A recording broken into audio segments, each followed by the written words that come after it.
One man is being victimized by our own government. One man whom they fear, yet whom millions love. One man who is willing to take the poison arrows of lawfare. One man whose voice has been taken away by a corrupt judge operating in a corrupt system. One man who has been ridiculed and insulted. One man who refused to back down. One man who refused to back down.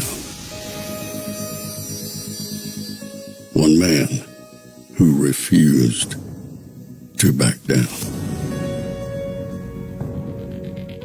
One man who stands between us and them. One man that wants to see America protected again. One man who wants to see America prosper again. One man who understands that a man is a man and a woman is a woman.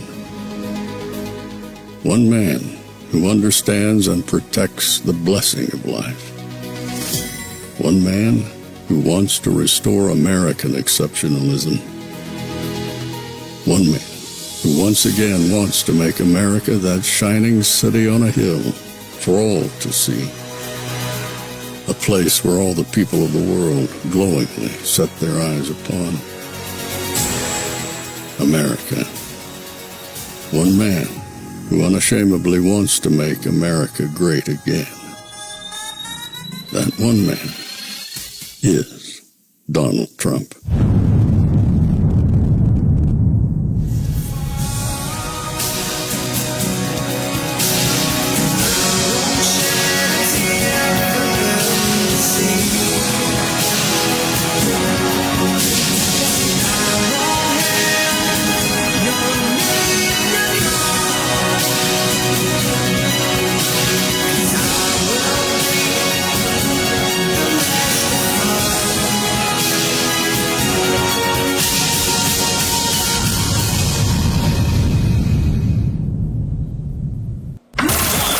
This is Fanfare with Barry Cunningham. I think that the word salad stuff gets on my nerves. I think that some of the evasions are not necessary. When she doesn't want to answer a question, her habit is to kind of go to word salad city, and she did that on a couple of answers. One was on Israel. Anderson asked a direct question, would you be stronger on Israel than Trump? And there was a 7-minute answer, but none of it related to the question he was asking. So you're saying, well, what you're saying is anyone under 400,000 won't have taxes raised, or are you saying that anyone above 400,000 will have a tax raise? I'm saying that there is going to be a parity around what the richest people pay in terms of their taxes. Right now, Anderson, you know, the document, it is well documented that some of the richest people in our country have gotten away with a zero tax rate. But if you're earning $500,000, $600,000, $700,000 under your plan, there's a good chance your taxes go up.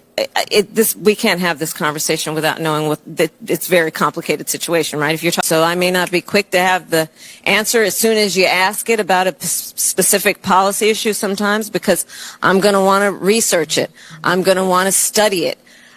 I'm kind of a nerd sometimes, I confess. Yikes.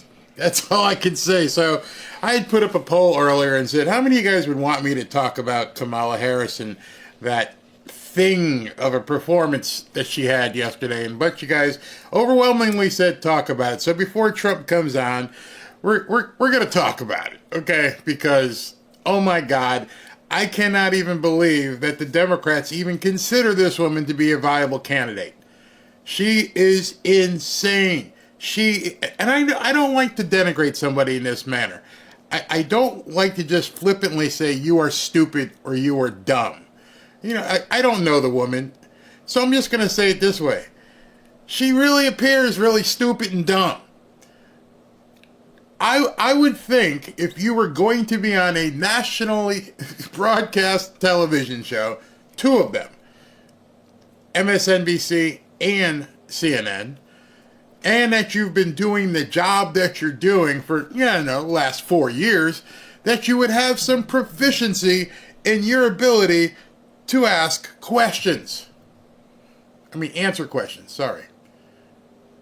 I know, because I've done literally 1,000 videos, I can tell you that this does this and that does that thing. And then yesterday I tried to update, and I didn't try to update, it forced update my video editing program. And I was lost because when it updated, everything went wrong. But because I've been doing this for some time, I knew, oh, you need to click this button to fix this and go blah, blah, blah. You spend your time, you get it right. She's been doing this job for basically 4 years. 4 years. And she can't answer the most rudimentary of questions. That's with preparing, taking days off and studying, understanding you're going to get this question. They're going to ask you about this, this, and this. And you should, never mind that you had to study, you should have already known the answer to those questions. But you didn't. You didn't know the answer. What? Oh, wait a second. Wait, hold on. We'll get back to Kamala. We got a little bit of breaking news. Now, once in a while, y'all know I like to pat my shoulders here and say, I told you so. I should have had the clip where I told you, you know what? I bet you Trump is warming up for the kill shot. You guys remember that, right? Let me look in the chat. Maybe some of you guys will remember that. You remember when I said, I think no tax on tips, no tax on overtime, no tax on Social Security, you can write off taxes on car loans. I don't think he wants to have firefighters and police officers and this person and pay any tax. And I told you, I may have been the only person crazy enough to even broach it. And I said, I bet you this man is thinking in his mind that this country would be better off if we had no taxes. Y'all remember me saying it. Yep, I can see it. Y'all remember me saying it. Well, guess what? It's no longer a supposition at this point. It appears to be something Trump is going to. He's moving towards that. Maybe he'll drop that nugget in Madison Square Garden, of all places. Talk about a punctuation to end his campaign. On stage at Madison Square Garden and go, you know what, guys? We're just going to do away with all income tax. How about that? Can we just do away with all income tax? And the place would go absolutely nuts, and Kamala would be, not just Kamala, the Democrats would be done. Case in point, this popped up just this afternoon, and I'm like, did I not say this? I'm pretty sure I'm the one who said this. The New York Times,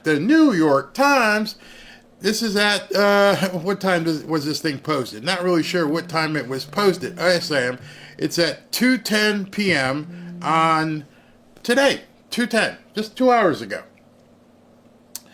Trump flirts with the ultimate tax cut. No income taxes at all. The former president has repeatedly praised a period in American history when there was no income tax and the country relied on tariffs to fund the government. Those of you who may be too young don't realize income taxes wasn't always there. Income taxes was something that was brought about to help fund the war and everything else. And then the Democrats and Republicans got to that point and went, so we can steal all this money and just keep using it forever? Yeah, we can do that. Well, Trump is saying no more. I won't go through this whole article with you because we're waiting on him to show up. But it says former President Donald J. Trump has spent much of the presidential campaign brainstorming new and sometimes untested ways to cut taxes. Obviously written by a millennial. It's been tested. In the election's final stretch, he has raised the possibility of going even further, eliminating income taxes entirely. During a Fox News segment on Monday, Mr. Trump took questions at a barbershop in the Bronx. When asked if the United States could potentially end all federal taxation, Mr. Trump said that the country could return to the economic policies of the late 19th century when there was no federal income tax. And let me just highlight this for you so you guys can just read it yourself. He said it had all tariffs. It didn't have any income tax.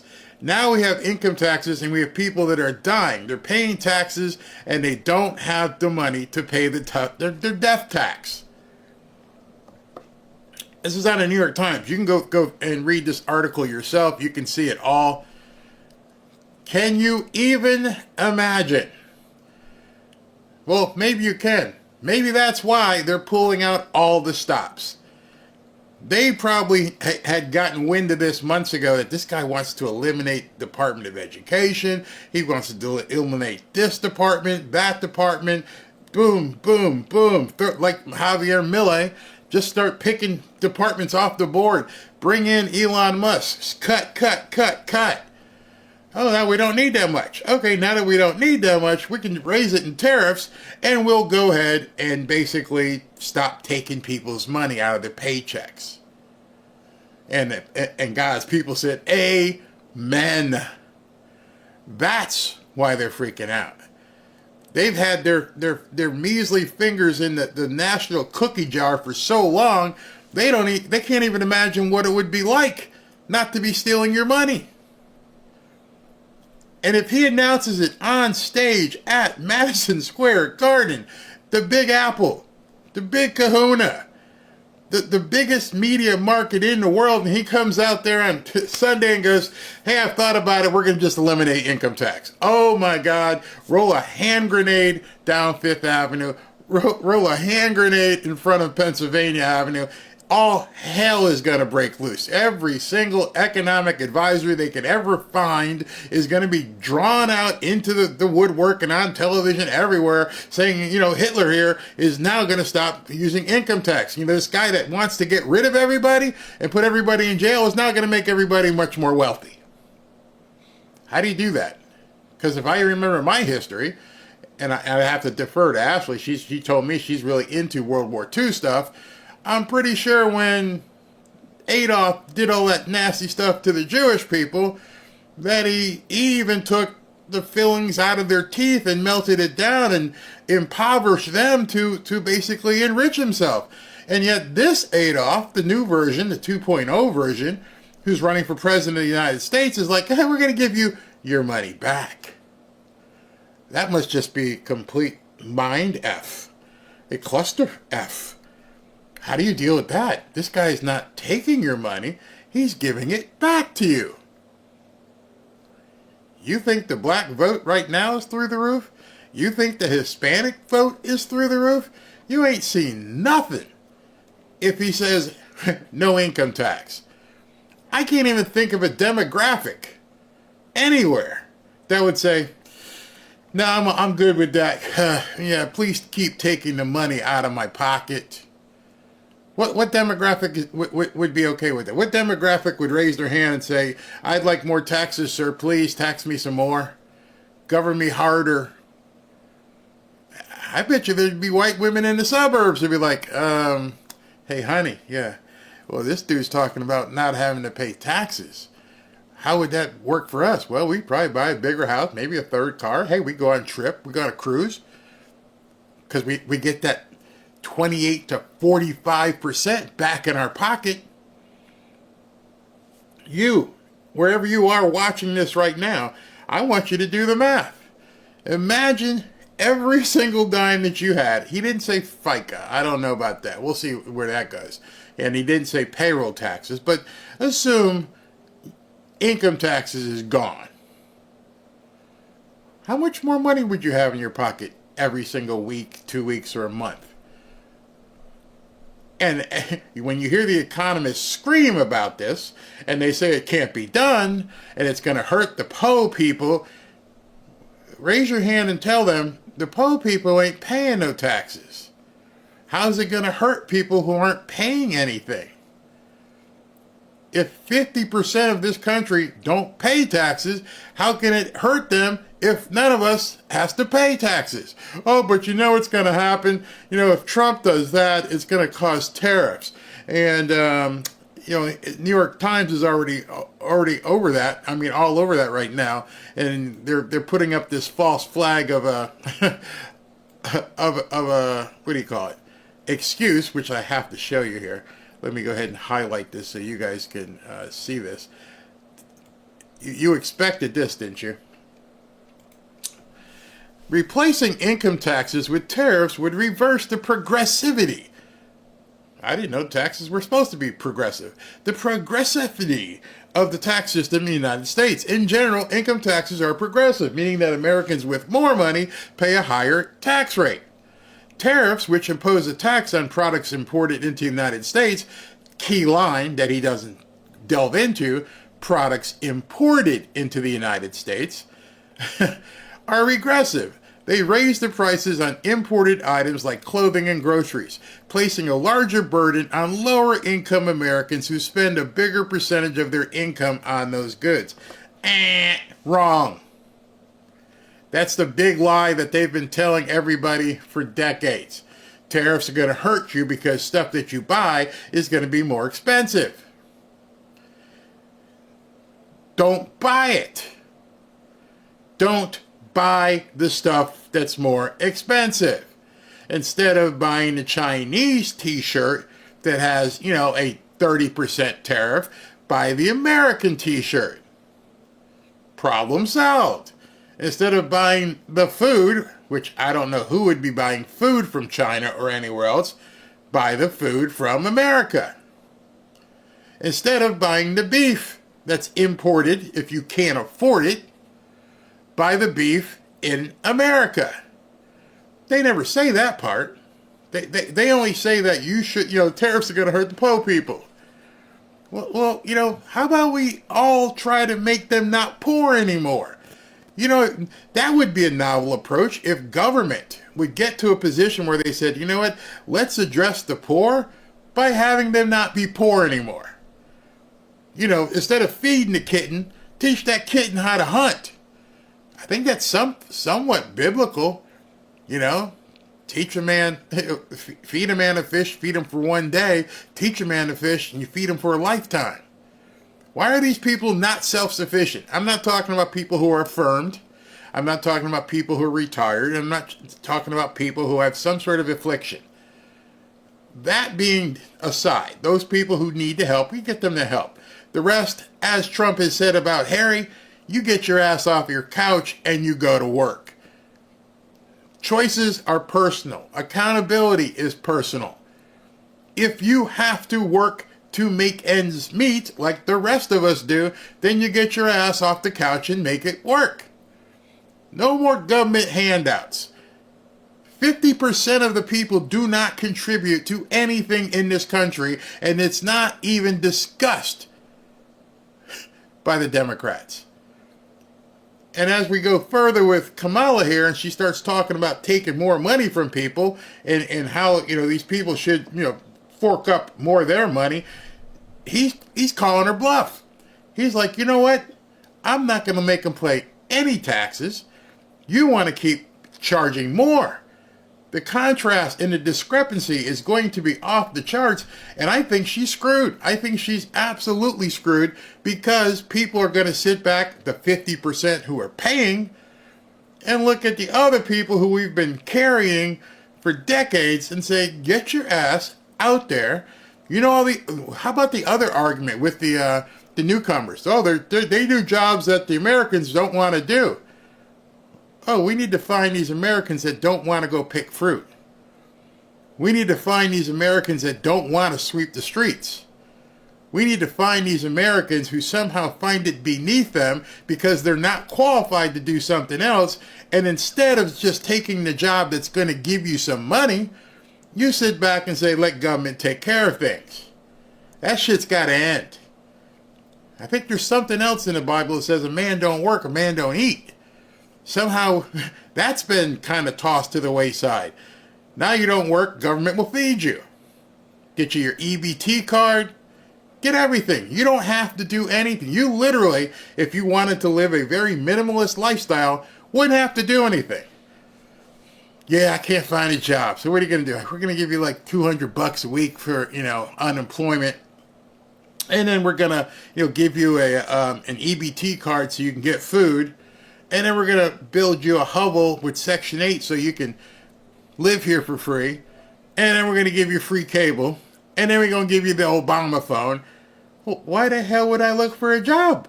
If I'm a loser, that's fine.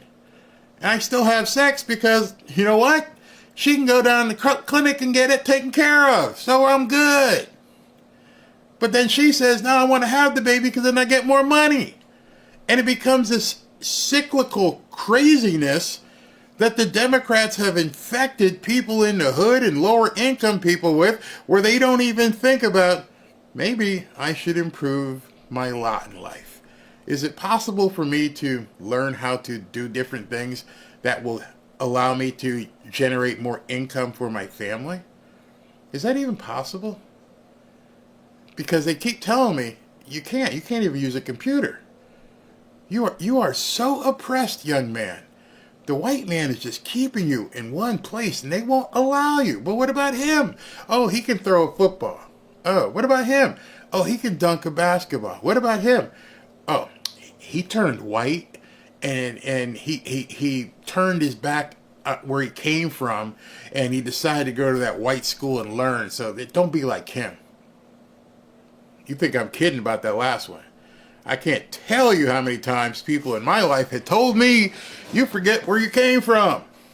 And I tell them very quickly, no, I don't forget where I come from. I remember it all the time so that I never go back there again. Nobody forgets where they come from. That is the motivation to keep them moving forward. Only idiots and people who have been brainwashed think that kind of mentality. Oh, you forget where you came from. No, I don't owe you anything. I can go back to certain places, as I mentioned before, in the area in downtown Hartford, different places, different pockets in those neighborhoods, and those people are like the time that the land that time forgot. They are still relatives, generations. Oh, you're so-and-so's uncle and brother. Y'all still live here in the projects? Scout's honor. I'm telling you. The infection has run so deep that so many of these people generationally never get out. They're always there. Oh, your dad died, my granddad died here, and now you're older. Hey, oh, you got 3 sons. Where are they living? Oh, they were in FH. Oh, all y'all live here. You ain't never going anywhere. I see you. You never want to be able to say you forget where you came from. I am so happy that I'm seeing the precipice of the Democrat Party being destroyed. We are looking at it. We're looking into that abyss, and we're seeing them fester like snakes and boils on the butt of humanity, and they're just starting to feel it like our hold is being relinquished. And in order to keep that hold, you put up a puppet. You put up Charlie McCarthy, who can't even speak, who's been in an office for 4 years and has no idea what she does in the morning. Listen to more of this crazy speak. Is a border wall stupid? Well, let's talk about Donald Trump and that border wall. So remember, Donald Trump said Mexico would pay for it? Come on, they didn't. How much of that wall did he build? I think the last number I saw is about 2%. And then when it came time for him to do a photo op, you know where he did it? In the part of the wall that President Obama built. But you're agreeing to a bill that would earmark $650 million to continue building that wall. I pledge that I am going to bring forward that bipartisan bill to further strengthen and secure our border. Yes, I am. And I'm going to work across the aisle to pass a comprehensive bill that deals with a broken immigration system. I think Jackson's question, part of it was to acknowledge that America has always had migration, but there needs to be a legal process for it. People have to earn it.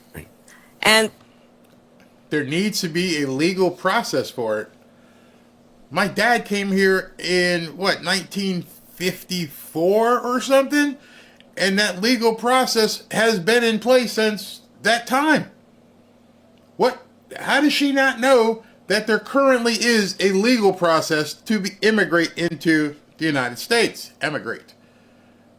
I can't tell you. That's the point that I think is the most important point that can be made, which is we need a president who is grounded in common sense and practical outcomes. Like, let's just fix this thing. Let's just fix it. Why is there any ideological perspective on this? Let's just fix the problem. To fix the problem, you're doing this compromise bill. It does call for $650 million that was earmarked under Trump to actually still go to build the wall. I am not afraid of good ideas where they occur. So you don't think it's... So now it's a good idea to build the wall, but you're blaming Trump not to build it when you guys complained about how much money it was going to cost. Stupid anymore. I think what he did and how he did it did not make much sense because he actually didn't do much of anything. Boy, ain't that the pot calling the kettle black right there. He didn't do much of anything. Oh, really? I think he's got this pretty chart that he sleeps with that'll show you much to the contrary. I just talked about that wall, right? We just talked about it. He didn't actually do much of anything. But you do want to build some wall. I want to strengthen our border. I want to strengthen our border. Why didn't you? Everything she says, every single time she answers a question, at this point, every single reporter, host can always just respond with, well, why didn't you do it? That should always just be the response. Let her squirm up there because she has to answer that. And it's amazing to me that finally, 12 days left, people are starting to go, yeah, well, why haven't you done that? 2023, there were record border crossings. Your administration took hundreds of executive actions. It didn't stem the flow. Numbers kept going up. Finally, in 2024, just in June, 3 weeks before the first presidential debate with Joe Biden, you institute executive actions that had a dramatic impact, really shut down people crossing over. Why didn't your administration do that in 2022, 2023? Thank you, Anderson. I don't know what's going on with CNN. I don't know what's going on with MSNBC, certain ones, where now they're putting a question to her. She had to know it was coming. Trump's been asking it over and over and over. Why haven't you done it? And the problem with her is, you'll hear, she's got no answer. First of all, you're exactly right, Anderson. And as of today, we have cut the flow of immigration by over half. In fact, the numbers I saw most recently, illegal immigration But if is it was low. that easy with that executive action, why not do it in 2022? And I love how he follows it up with another question about it. I'm looking on here and I see they're getting ready for Trump. Oh, no, that's not Trump. That's Vivek, but we will take him. But let me just finish this. 2023. Because we were working with Congress and hoping that actually we could have a long-term fix to the problem instead of a short-term fix. You couldn't have done one and both at the same time? Well, here's the thing. We have to understand that ultimately this... Let's go to Vivek. We're 12 days away from the biggest victory in American history. Let's not make it small.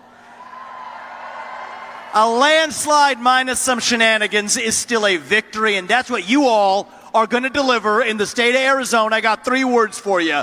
Vote, vote, vote. Get it done for President Trump, all right? We're just getting warmed up today. Love it. We are in the middle of a war in this country. I don't use that word lightly. Our enemy is not our fellow citizen. It is an ideology. There's no middle ground here. Either you believe in censorship or you believe in free speech. You cannot have both. Either you believe in merit or you believe in group quotas. You cannot have both. Either you believe in American exceptionalism or you believe in apologizing for who we are. You cannot have both. And right now, more than ever, we need a commander-in-chief who will lead us to victory in that war. And that man is your next president, the 47th president of the United States of America, Donald J. Trump.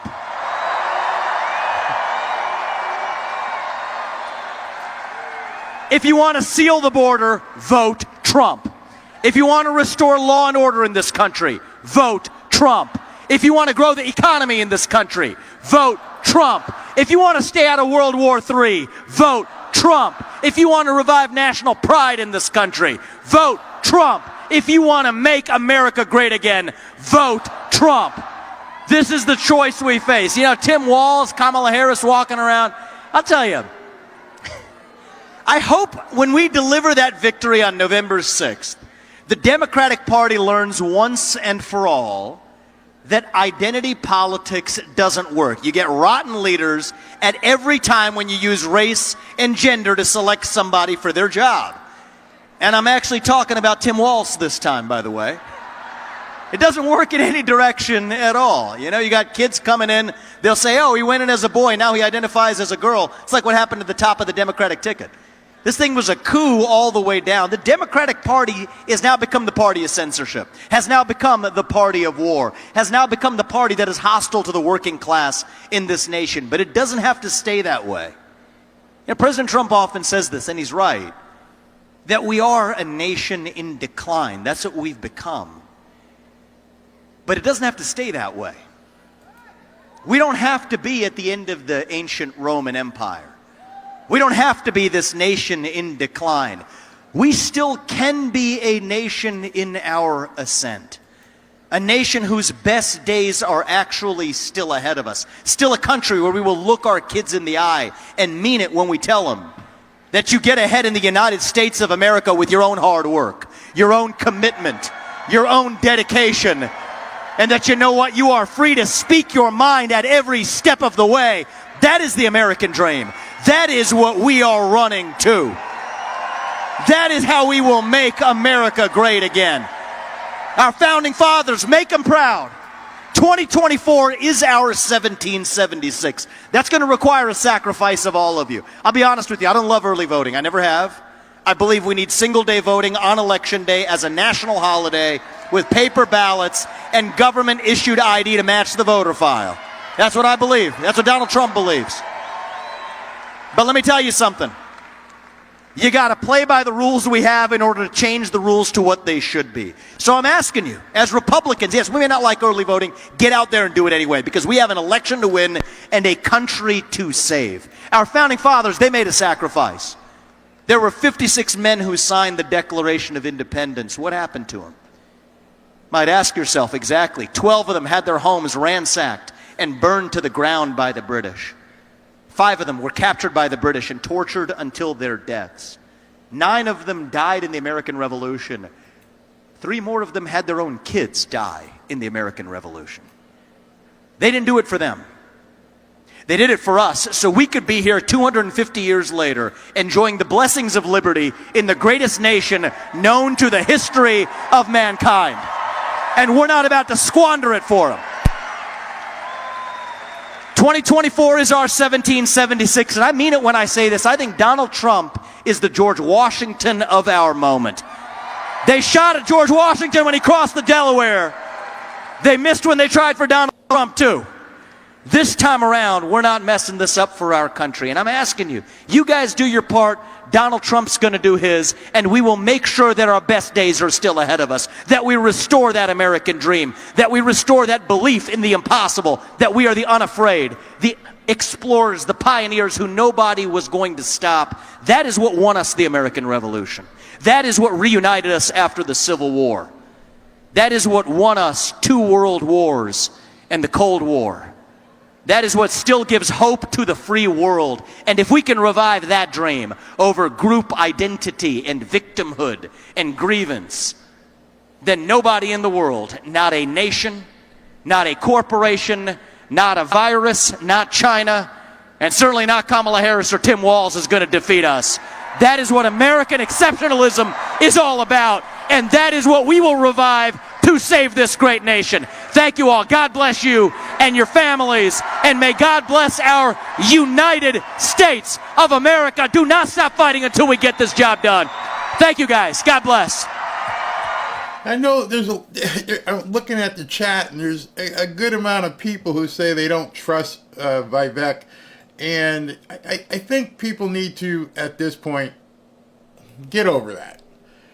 I mean, and here's why, and I will continue saying this about different things that people bring up. if Donald Trump trusts him, if Donald Trump has brought him into the inner circle, then I think by association you have to trust him. See, as of today, it's very interesting. As of today, what's her name? Nikki Haley has not been brought into the fold. So right now, Nikki Haley is an outsider. If Trump isn't willing to bring her in, which I'm sure there's some back channel discussion, if she's not been brought in, then there's probably, she's not ready. We can't trust her yet. But he's brought Vivek Ramaswamy in from a long time ago. So you have to, if you trust Trump and you are voting for Trump and Vance, and you feel that that is the team you want to lead this country, then you also have to basically believe and trust in Trump's judgment. You can't be a little bit pregnant. You're either all in for Trump or you're not. And so when I see people say, I don't trust him and I don't trust Tulsi, then you don't trust Trump. Let's just be honest here. You either trust him or you don't. So since he has basically put the big bear hug on this team, and he has said, matter of fact, I even heard people saying yesterday, I don't trust Tucker. Then you're not all in. Stop it. I'm just telling you, for your own good, stop it. If you believe in this man, you need to believe in his decisions. If you believe in his decisions, then his decision has been thus far, I'm bringing in Tucker. I'm bringing in Elon Musk. I'm bringing in Vivek. I'm bringing in Tulsi. I'm bringing in RFK Jr. You need to push your chips all in. That's where you are. Let's see who's coming up next here. Do I go back to Kamala or do I take, this looks like it's Marco Rubio. This is interesting.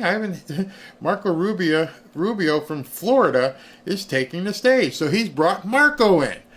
I didn't even trust Marco. But Trump says, obviously, this is a guy you should trust. So he's bringing up Marco to basically talk right now. Here, we were in Florida today. You guys have no humidity. They say it's good for the hair, right? Bad for the skin. Anyway, so good to see you guys. Did you notice they said Rubio? They didn't even say my first name, which is fine. Which is fine. No, don't. No. I'll tell you why. I asked them to do that. Because there's this thing about this stupid Marco Polo game. It drives me nuts. I hated it as a kid. So Rubio's fine. Are you guys, are we going to win Arizona? Are you guys going to do what it takes to win? It matters. It's important. We feel great about Florida. Remember when Florida was the state everybody was watching at night? We take nothing for granted. But I'm going to make a very bold prediction. Donald Trump in my home state, his home state, is going to win big.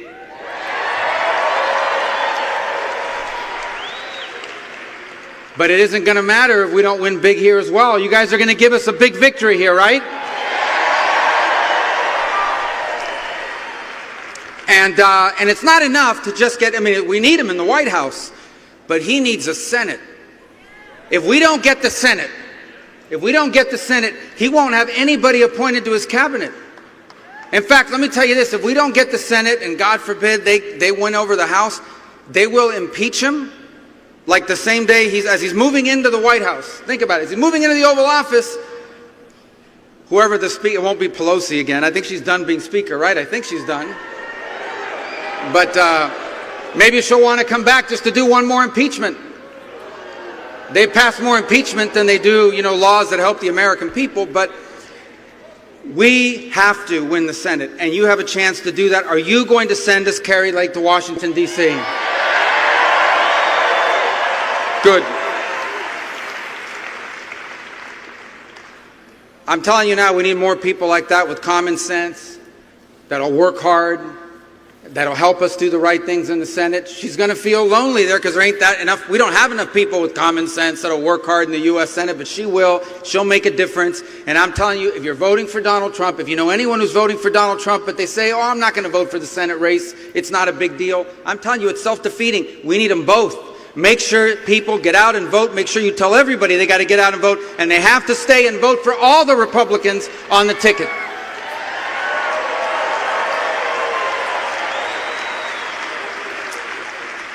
And I'm here to tell you this is not just an election. It is an election. And it is a choice between, for fear and at risk of exaggeration, it is a choice between two very different candidates. Two very different candidates. One, who you'll hear from in a moment, the 45th and soon to be 47th President of the United States.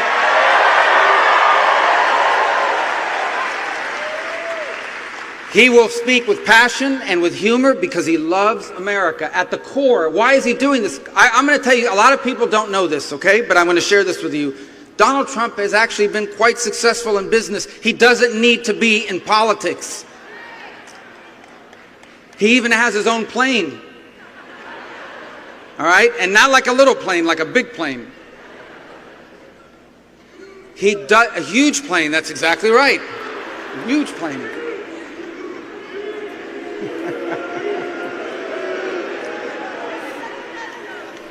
So why would someone like that, who has all these things going, by the way, they all loved him, all these celebrities, all these people out there that now, you know, are jumping on the train of the Kamala Harris and all these people, they were all his friends, they all liked him.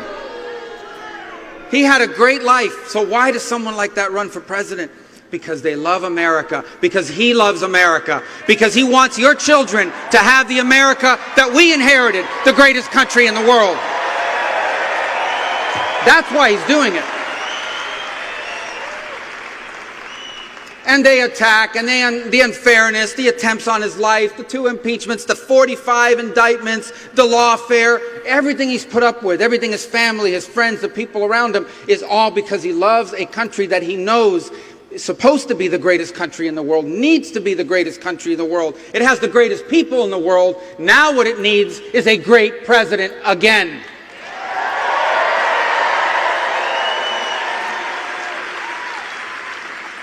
So that's option one. Option two is someone who 6 months ago was supposed to be the vice presidential Democratic candidate. But then, first of all, they lied to us, right, for years. And she was there. There's no way she doesn't know. Biden had problems. He was struggling.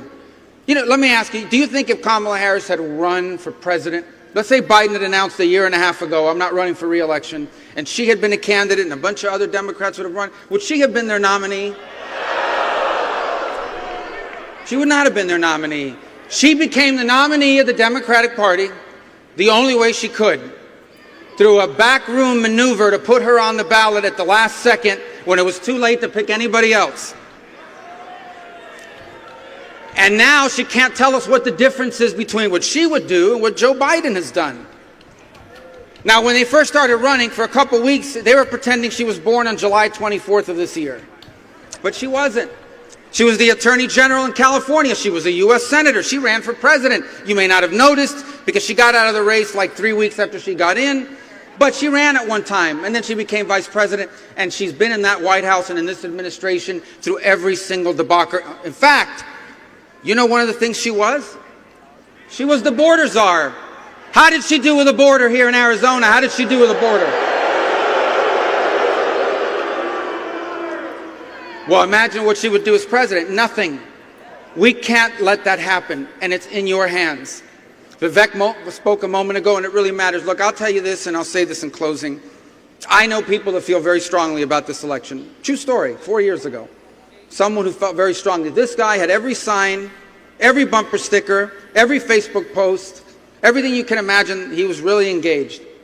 You know, he forgot to go vote. He didn't forget to go vote. He said, I'm going to go vote at the last second.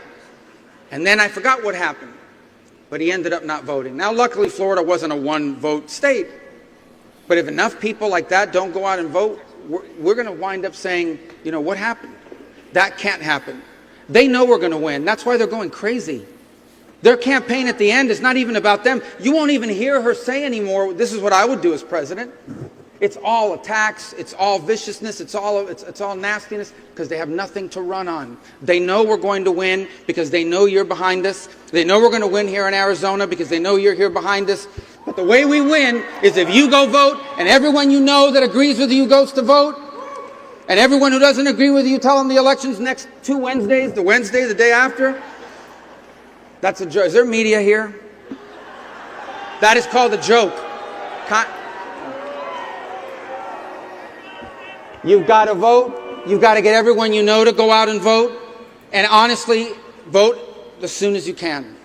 Vote as soon as you can so that you can spend the rest of your time getting people out to vote. So we will wake up that Wednesday morning and we will be able to say, thank God our president is once again Donald J. Trump.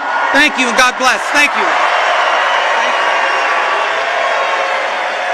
So I wonder what position Marco will hold in a Trump administration. I understand he's a senator right now, but I wonder if he's going to be like one of the new guys. And somebody had posted inside the chat here, did Vivek and J.D. Vance have some sort of relationship in college? Not that kind of relationship, like good friends and stuff like that. Not only were they good friends, they were best of friends. In fact, if you guys don't know, J.D. Vance named his son after Vivek. So that tells you something. It's almost familial in terms of J.D. Vance must have talked to Vivek, which then J.D. talked to Trump. And so, bringing that Avenger type team together. It's funny. I'm looking at the screen right now. This one guy gets so much airtime and FaceTime. He's the guy that has to come out and basically make sure the microphone is at the right height for Trump, and the other guy comes out to make sure the teleprompter is at the right height for Trump. So these two guys always end up being on stage for about 10 minutes getting everything perfect for Trump. They must have the most high-pressure job in the world, because when that shit goes down, he lets you know, I ain't paying for this, okay? I'm docking your pay, whatever. But anyway, just understand, as I was saying, if you trust in Trump, just understand he's making the decisions he needs to make, and he's light years away from where he was before. He got sucked into it, didn't know Washington. They surrounded him with vipers. They took advantage of him, and now things are different. Things are going to be different. So let's continue with this Kamala Harris interview from CNN. Problem is going to be fixed through congressional action. I think that clip illustrates exactly why Harris is in trouble at this point, and it's something that I don't understand why the campaign does not address. They asked her specifically, where do you stand on the wall, and what does she do? She goes and shifts it right to Donald Trump. That's what the campaign did do. Frank Luntz here has said he doesn't understand why they don't address it. Well, that is addressing it. They don't have an answer for the question. So they have obviously told her and taught her and practiced with her is when you don't have the answer for the question, pivot immediately to Donald Trump. That is not something that just happened. She's been doing it. So all of us who sit back and go, why don't you just answer the damn question? Well, they've told her, Miss Puppet, anytime you get in trouble, anytime you feel like the question's uncomfortable, just pivot to Donald Trump's, he's Hitler or something. Immediately mentions him twice within the first 5 seconds. She still hasn't closed the deal. She still hasn't said to people exactly what she would do. In fact, what she should have done in the opening of that town hall is said, I want to tell you what I'm going to do in the first hour, in the first day, and in the first week. And it's going to take me 5 minutes. So, Anderson, you're going to have to sit tight. Here's what we're going to do by one. That sounds great, but she can't do it because she hasn't been told what she's going to do in the first hour, or day, or whatever. They're not telling her that yet because they haven't wrote the script for her. You'll do whatever we tell you to do is what she would have to say. Oh, they haven't told me that part yet. PM. She didn't do any of that. She hasn't told the public step by step what she's about. Let me ask you. Considering you've been in the... So when you lose somebody like Frank Luntz, you're in deep, deep poo-poo. At this point, less than 2 weeks away from the election, and the media is now starting to ferment at the mouth and realize this woman really isn't going to answer any questions. The rope-a-dope, only worked, and eventually you hope that Ali tires himself out, or rather George Foreman tires himself out, and then Ali can start popping George Foreman. You're taking on this big, powerful guy like George Foreman, and you're just leaning up against the ropes as George Foreman is just pounding you, making a reference to that fight where George Foreman was just beating the crap out of Muhammad Ali. And they came up with a strategy, don't do anything, take the hit. You're a big man. You can survive this. Just cover your face." And he just covered his face, and he just took the pounding until George Foreman literally punched himself into fatigue, and then Ali arose and boom, boom, boom, just took it over. They thought she was playing rope-a-dope. They didn't realize that all she had was the dope. She didn't have the rope. She has nothing. She has no counterpunch to the big guy. The big guy is pounding her into submission, and he's doing this the rest of the way through the campaign. So her rope-a-dope was empty because there was no rope. It's all dope. Position of vice president for the past 4 years under the Biden administration. How can we expect you to deviate from the direction of that administration compared to your own? How can we differentiate your policy and your beliefs from that of Biden's? That's a great question, and thank you. Well, first of all, my administration will not be a continuation of the Biden administration. I bring to this role my own ideas and my own experience. I represent a new generation of leadership on a number of issues and believe that... The only thing you represent is the lollipop kids. You're living in a land of Oz at this point. I represent the lollipop kids because you got nothing. You got no experience. You notice what she just did there when she talked about experience. She expects everyone she talks to forget the last 4 years. The last 4 years didn't happen. She jumps past her Senate. She goes all the way back to California, not realizing for the last 4 years she's been vice president. And then before that, she was a senator. And she expects people she's talking to, I understand that this is a young woman, but she just goes back, well, I used to prosecute people back in California. Well, what have you done the last 7 or 8 years? We have to actually take new approaches. For example, what we talked about in terms of housing. My experience that leads to that priority includes what I did to take on the big banks around the foreclosure. All right, I'm going to take Stephen Miller because I love his firebrand. Stephen Miller's on stage. Arizona, 12 days. 12 days to end inflation. 12 days to end the border invasion. 12 days to end the corruption and graft and theft in Washington. 12 days to deliver the future for our children that they deserve. 12 days to send home every last criminal gang, every last criminal migrant, every last menace that has crossed our border to prey on the people of this state. I want you to think about the last 8 years since Donald J. Trump stepped down that golden escalator. Think about what they've thrown at him, what he's endured over those 8 years. Think about the hoaxes, the lies, the persecutions. They've attacked him. They've attacked his family. They've attacked his loved ones. They've attacked his businesses. They've attacked every single thing he's ever been associated with, that corrupt system. Why have they kept attacking him? Why? Because Donald Trump is the one fighting for us.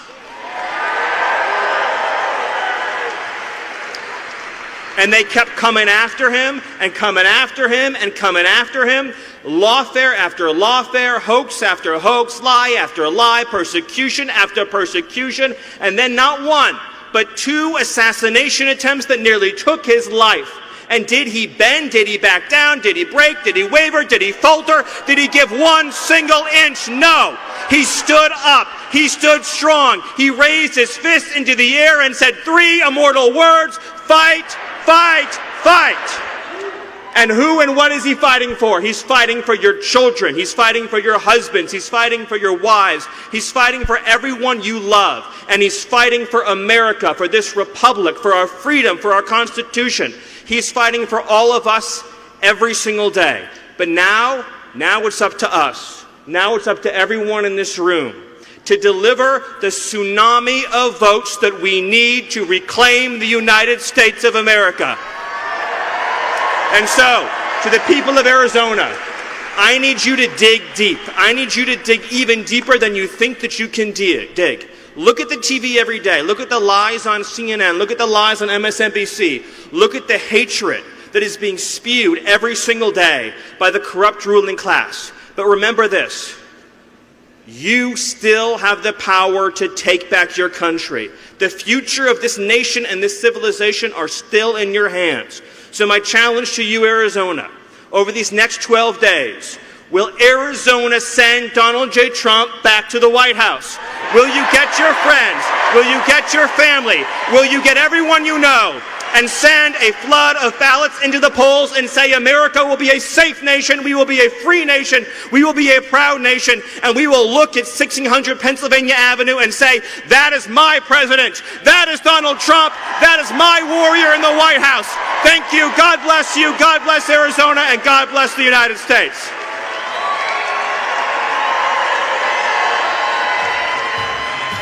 That guy certainly brings the heat. I mean, like, fire heat. He's so good. Love the way he talks. Can't wait to have him back inside the White House as well. I know people have called him names. They've called basically everybody associated with Trump. They've called the same name over and over. It's kind of tiring. It's run its course. You got nothing left. You got nothing left. So before Trump comes up, maybe we'll have some time to finish this interview, or not interview, this debacle of a town hall that she went through. Crisis when I brought billions of dollars to homeowners that were the subject of predatory lending. I know what home ownership means to the American people, not to mention what it meant to my mother, who worked very... You know, being in real estate for 20, almost 30 years, I hate that term, predatory lending, as if the lenders did something wrong. Same thing with this forgiveness of college student loans. Predatory lending. You go to a bank. You tell the bank, hey, listen, I want to buy this house. Hey, okay, well, show me what you got, and collateral, credit. Oh, no, I don't need that anymore. The government said everybody gets a house. Oh, okay. But how do we know you can pay for it? Oh, the government says, that I can fog a mirror so I get to have a mortgage. And then when Fred gets in the house and he can't pay for the house, and Fred gets the house taken away from him, they call it predatory lending. But you told me. You told me if he fogs up a mirror, he should be able to get a loan. And now you're twisting it around and calling it predatory. You people are ridiculous. Hard and saved up so that by the time I was a teenager, she was able to buy our first home. I bring to it my experience actually taking care of my mother when she was sick, and it was, as it turned out, dying from cancer. I'm sorry that your mom succumbed to cancer. Cancer sucks. I don't want anybody, even her mother, to have gone through that painful disease. But what the hell does that have to do with me getting a house? What the hell does your mom and you taking care of your mom have to do with me and the question I asked you about me being a homeowner? You're basically doing your version of a filibuster.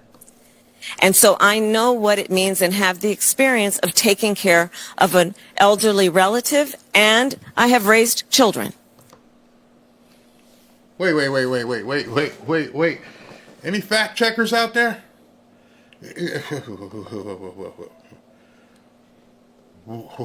What children did you raise? The furry armpit kid that's in your house is Doug's kid, and she was like 16 when y'all got married, 15 or 16. So what kids did you raise? You don't have any. You married a guy who had a 16 or 15-year-old daughter, and what did you do in terms of raising that kid? And if that's the kid you raised, if you're taking credit for that, young lady, I don't know if I tell too many people that. I'd probably ixnay on the Doug daughter, because y'all know what I mean. And so I bring to my priorities and will, as president, a new approach and a new... Remember what the question was. The question was, how are you going to help me buy a house? In case you forgot, I just want to remind you. New idea, frankly, about what we need to do to deal with the sandwich generation. But I just... How are you going to help me buy a house? Oh, we have to do something about the sandwich generation. Great, thanks. Thanks for that answer. That cleared things up for me. Yeah, thank you. Called him. I needed that spirit. Oh, you're going to love this one. So after kicking people out of a church for saying Jesus is Lord, she blasphemes here. And Anderson Cooper must be sitting there going, oh my God, what is this woman doing? So if you didn't see this part, I would have stepped back so the lightning bolt didn't hit. Full kind of connect. Look how Anderson Cooper's looking at her like, are you seriously going to say this? I needed that advice. I needed a prayer. And there's a part of the scripture that talks about Esther and a time such as this, and that's what we talked about. And it was very comforting for me. And do you pray every day? I do pray every day. I do pray every day, sometimes twice a day. I grew up. So we grew up a little neighborhood church in Oakland, 23rd Avenue Church of God, and I was raised to believe in a loving God, to believe that your faith is a verb. You live your faith, and that the way that one should do that is that your work and your life's work should be to think about how you can serve in a way that is uplifting other people, that is about caring for other people. And that guides a lot of how I think about my work and what is important. Regarding the rapid increase. I wanted you to hear the entirety of what she just said without any interruption. She says she prays sometimes twice a day. And she says that prayer is how she would like to guide her life and her work. The entirety of that statement was said by a woman who will do anything to make sure that baby removal stays a priority in this government, and everything that she needs to do is about making sure that baby removals have no limits.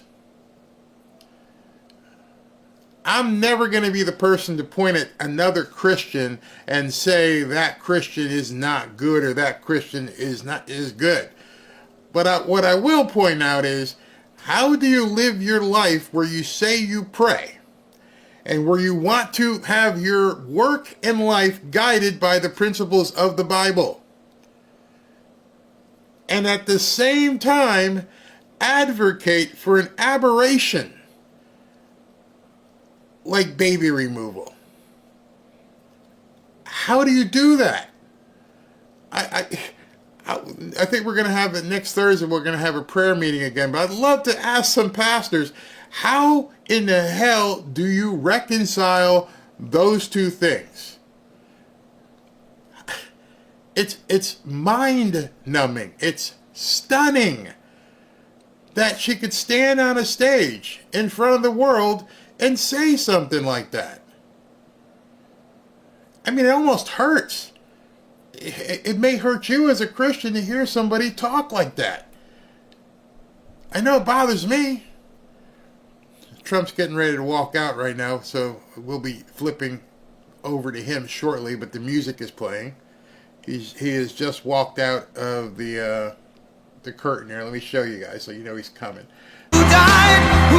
But I can't play the music, so that's why I'm talking over it. But, you know, as Trump's walking out, you go ahead and tell me. I'd love to see in the comments, you know, like I said, I don't want to call her bad or evil or any of these things or a bad Christian. I'd rather take it head on and somebody tell me how in the hell you can be that person. You can be that person who prays twice a day, who goes to church, she says, to the 23rd Avenue Church of God, wherever that is. Love to know where that church sits and everything. You tell me how that can possibly be. I would be afraid to live and work in such a way that is in contradiction to what I hear on Sunday and read in the Bible and my daily devotion. But she doesn't seem to care. To her, they're one and the same. And so as Trump takes the stage, you guys can tell me. What the fuck? Excuse me. Every time I tune into your channel, it will freeze after 30 seconds. I can't help you. That's YouTube. She worships the god of Baphomet, the god of transponders. Maybe. I don't know. Kamala, our king, will not be mocked. I just don't see how. I just don't see how. So, I understand that some people have some buffering issues. I can't help you. Earlier when I was listening, the voice thing went squeaky, but I'm taking in 2 feeds. This is a different feed.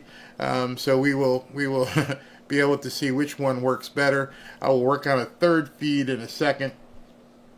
So if this one doesn't clear up and the sound is bad, I will do that.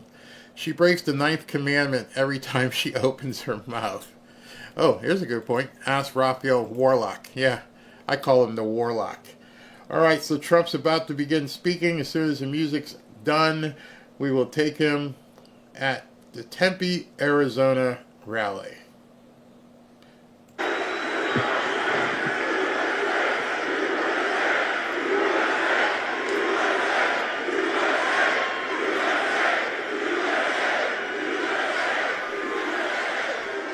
Well, thank you very much, and a very special hello to Arizona. Thank you very much. Thank you. And I'm thrilled to be back in this incredible state with thousands of very, very hardworking American patriots. Thank you very much, everybody. So as you know, early voting, we're finally here. We can't take this any longer. We don't like incompetent people, do we? We don't like incompetent. These people are grossly incompetent. They're going to be changed. We have no choice. We have to change them, and we have to change them on November 5th. Going to be the most important day in the history of our country. I believe that, too.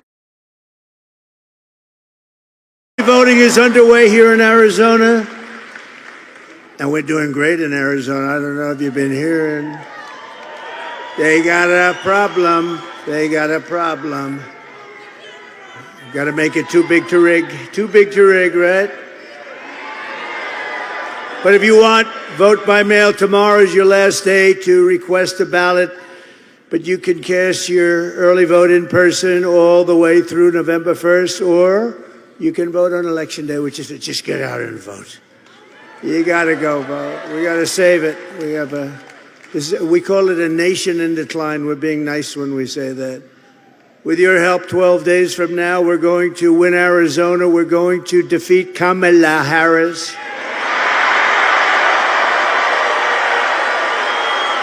And we're going to make America great again. That's what we're going to do. Over the past 4 years, Kamala Harris has orchestrated the most egregious betrayal that any leader in American history has ever inflicted upon our people. She has eradicated our sovereign border, and she has unleashed an army of migrant gangs who are waging a campaign of violence and terror against our citizens.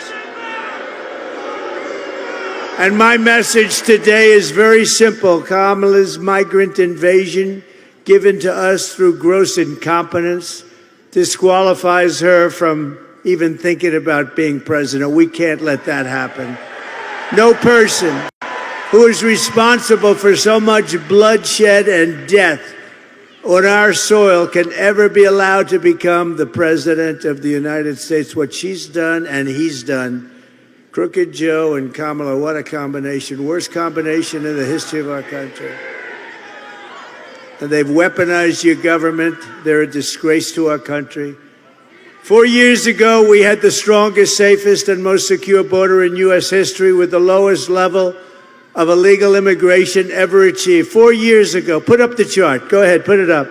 My favorite chart.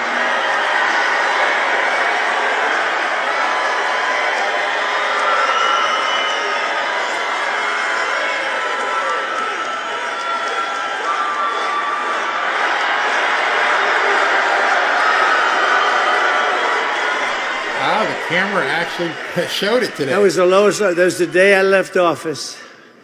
We did great in 2016. We got millions more votes in 2020, but that's the way it goes. But this is bigger than anything. This is going to be the biggest and most important election ever.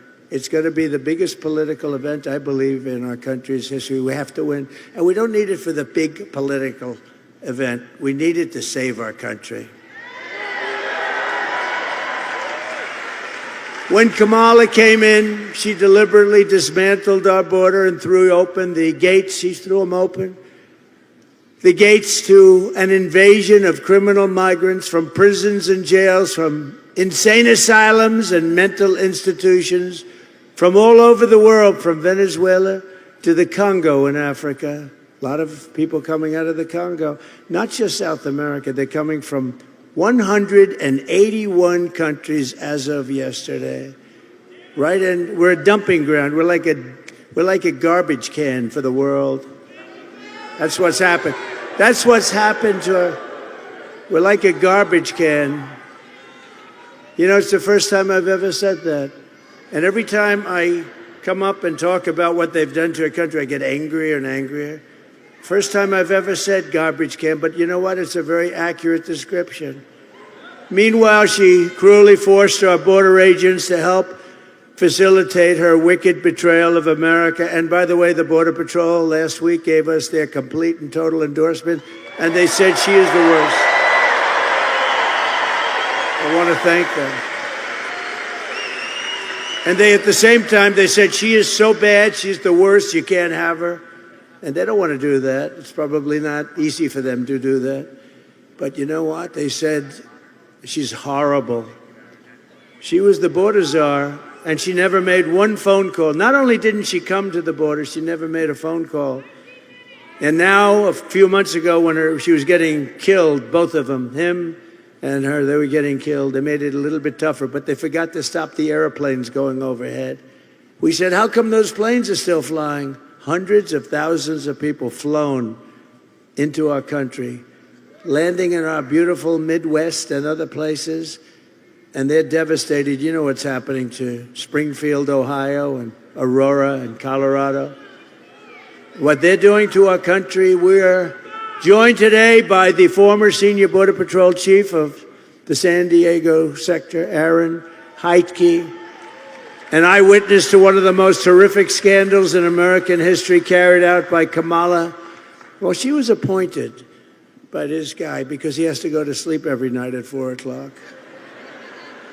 And she was appointed by him, and therefore she was the border czar, but she doesn't want to be called, so who cares what she is? She was appointed to take care of our border. We had the worst border, and now, and by the way, she also destroyed San Francisco, one of the greatest cities in the world, 15, 16 years ago. And California, when she was Attorney General, a disaster between her and Gavin Newsom is the worst.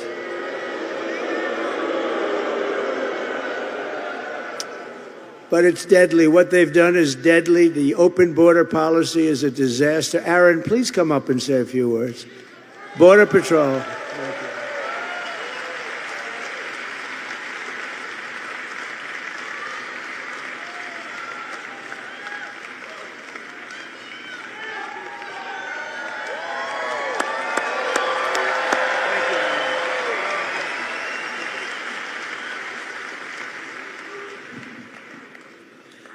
I've never seen anything worse than the last 4 years that I've seen under the current administration.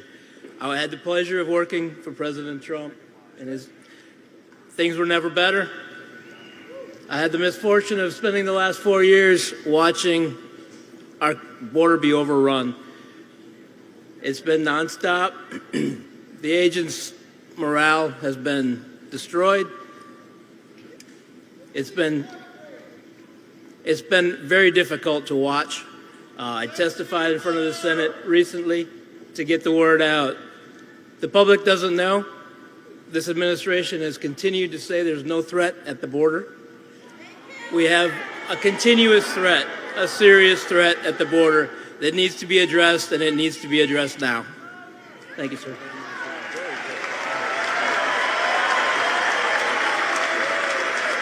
Thank you, Aaron. And that's heartfelt, too. That's heartfelt. He just wants it to be straightened out, along with one of the incredible people. Getting their endorsement was my great honor. But it says something. And we had unanimous, thousands of people, unanimous. Who could ever get that? Because she's so bad. She's so bad. I watched last night. I don't watch CNN often. It's fake news. But I watched last night. Oh, oops, the camera just went off. I watched last night. She did a town hall. Honestly, it was pathetic. It was pathetic. There's never been anything like that. We can't let it happen. We can't. That's why you have to get everyone saying how well we're doing. You still get out. The people that haven't voted, get out and vote. We can't take a chance. We can't take a chance on this disaster continuing, because we won't have a country left if it does. The 4-year-long nightmare that Kamala Harris has forced your men to endure, your men, your women, your children, it's a nightmare for the whole planet. You want to know the truth, because we represent so much. We represent the American dream. The whole world is watching us, and they see these people that don't deserve to be in any position of authority. Remember, he got, whether you like him or not, I'm not a fan of his. Did you see last night? He blew it. He said, lock him up. He said, lock him up last night. He's not allowed to say that. He's such a stupid guy. Such a stupid fool. He's such a guy. But they actually, remember this. They took it away from them. They did something that's never happened. You know, you can use different words, but they just took away the presidency of the United States. And they wanted to be politically correct. They gave it to her. And she was last. She was the first one out. And she came in out of the top 13 contenders. She came in last, and they gave her she got no votes. He got 14 million, whether you like this guy or not, and not too many people are thrilled. And, you know, if you remember, we had a debate, and he didn't do great in the debate, but you know what? That's what happens. And he went down, and he was not doing great, but you got to let him ride it out, right? Instead, they took him out. They said, you're coming out. We're not going to let you. They tell this to the president. This is crazy Nancy. She's crazy as a bed bug, that one. Now, she's a nut job who's crooked as hell. Listen, she started over with nothing. 2 weeks ago, a company that was going to be investigated the following day, she had a lot of stock in the company. She sold the stock the day before they announced the investigation of the company. That's crazy Nancy. No, I think she's immune from investigation. Can you believe? I think she's immune, but not a good person. So when I win on November 5th, the migrate, and remember this, we're going to win. I think we're going to win maybe bigger than anyone understands. Have to get out of the vote. And when I win on November 5th, and it's not me, we win. We're going to win. When we win on November 5th, the migrant invasion ends and the restoration of our country begins. We're going to restore our country. One of the deadliest and most vicious migrant gangs that Kamala has imported into our country. Essentially, open borders. When you say open borders, and then they say, we're going to give you health care, education, we're going to give... They're forced to come up, right? Sheriff, you look good, handsome guy. But they come in. It's like a magnet. They come in. They're promised everything. In New York, they get hotel rooms, luxury hotel rooms, and our veterans are forced to sleep on the streets. Think of it. But it's a savage Venezuela prison gang formed in the prison, Tren de Aragua, that is taking over apartment complexes and unleashing a violent terror spree. This is in that case in Colorado. And the governor, who's a radical left Democrat, is petrified of the situation. He doesn't know what to do. He doesn't know what to do. Replace him. I think we replace him. I hope Colorado, Colorado with the governor, this weak guy, Colorado was the one that tried to get Trump. I'm leading every candidate, including the Democrats, on the ballot, and they put in a petition to have me removed from the ballot. And then they say, think of it. They didn't get very far, but this guy tried that. And then they say, I'm a threat to democracy. I'm a threat. No, they're a threat. But they even are taking over parts of Times Square. They're all over the place now, and they have weapons like very few people have. So let's take a look.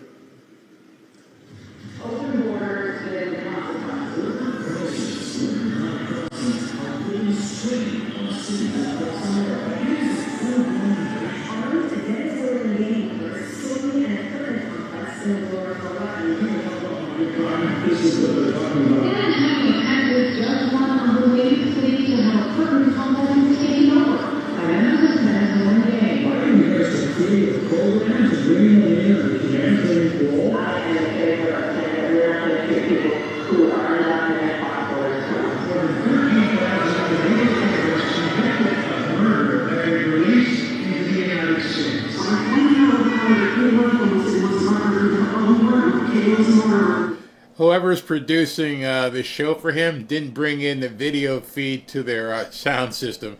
So basically, it sounds like crap. So that's not me.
That's what we have. Thanks a lot, Kamala.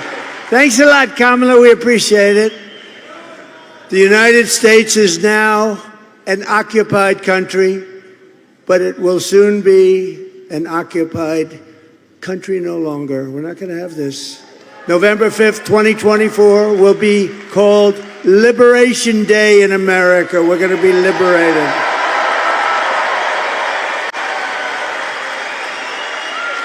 Under Kamala Harris, 13,099, this is information right from the Border Patrol, not even believable, 13,099 illegal alien convicted murderers were set to prey upon the United States of America. Think of that. And 425,000 convicted criminal aliens were released into our country over the last 3.5 years. Think of that, 425,000. Last year, an illegal alien was arrested at the Arizona border and then released into the United States by Kamala's horrible open border policy. He went on to repeatedly rape and strangle a woman, killing some, they don't know how many, and is now facing over 100 years in prison. Thank you very much, Kamala. We appreciate it. Through our open border, Kamala Harris is also actively aiding and abetting the worst human traffickers, child smugglers, drug dealers, bloodthirsty criminal networks. We have them all, the worst murderers in the world. They make our criminals look like nice people, I'm telling you. The cartel's profits have soared from $500 million a year under Trump to $13 billion under the border czar, Kamala. And every day they're stealing innocent lives on both sides of the border. They're killing people left and right. Nobody knows it. And the fake news right back there, they don't want to report it. They don't want to report it. They don't put it. You know, when I put these, I have friends, they love the rallies. They want to watch the rallies, and they always do. And the other day, one of my friends said, you know, we love the rallies, but you put up these great clips that are very descriptive, and the fake news will not put the camera on the clips. I didn't know that, you know. I just heard that.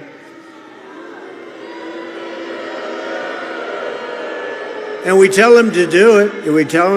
But they don't do it. They just keep that camera zoomed in on me. Such a waste of time.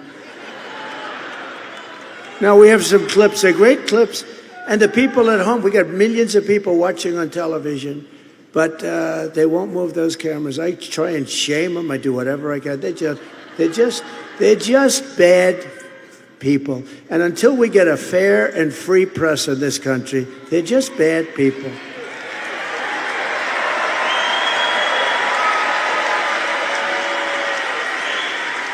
I mean, look how easy. Here you have, all they have to do is just go,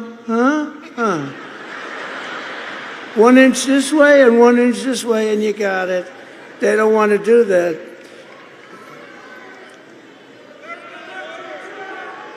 They're the enemy of the people. They are. They're the enemy of the, I've been asked not to say it. I don't want to say it. They're the enemy of the people. And someday they're not going to be the enemy of the people, I hope.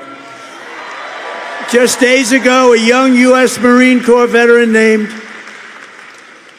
Nicholas Quetz, from right here in Arizona, you know about it, was driving through Mexico for a beach weekend, just a weekend with his friends, a really good guy, good kid, when he was viciously gunned down on the highway and murdered by members of a Mexican cartel. And it was brutal, for no reason whatsoever. And we're joined today by Nick's wife, Carrie, his father, Warren, his mother, Patricia, his sister, Alexis, and his brother-in-law, Phil. Could you please stand up wherever you may be? Could you please stand up?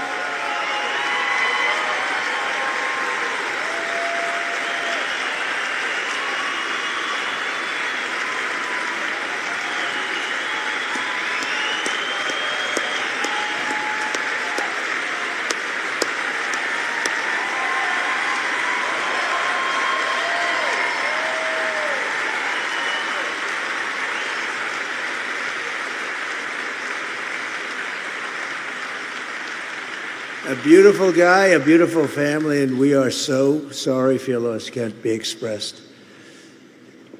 Thank you very much. Under the Trump administration, we will achieve complete and total victory over these sadistic monsters. We will reclaim our territory. We will restore the sovereign borders of the United States of America, and we will put the cartels quickly out of business. They're going to be gone.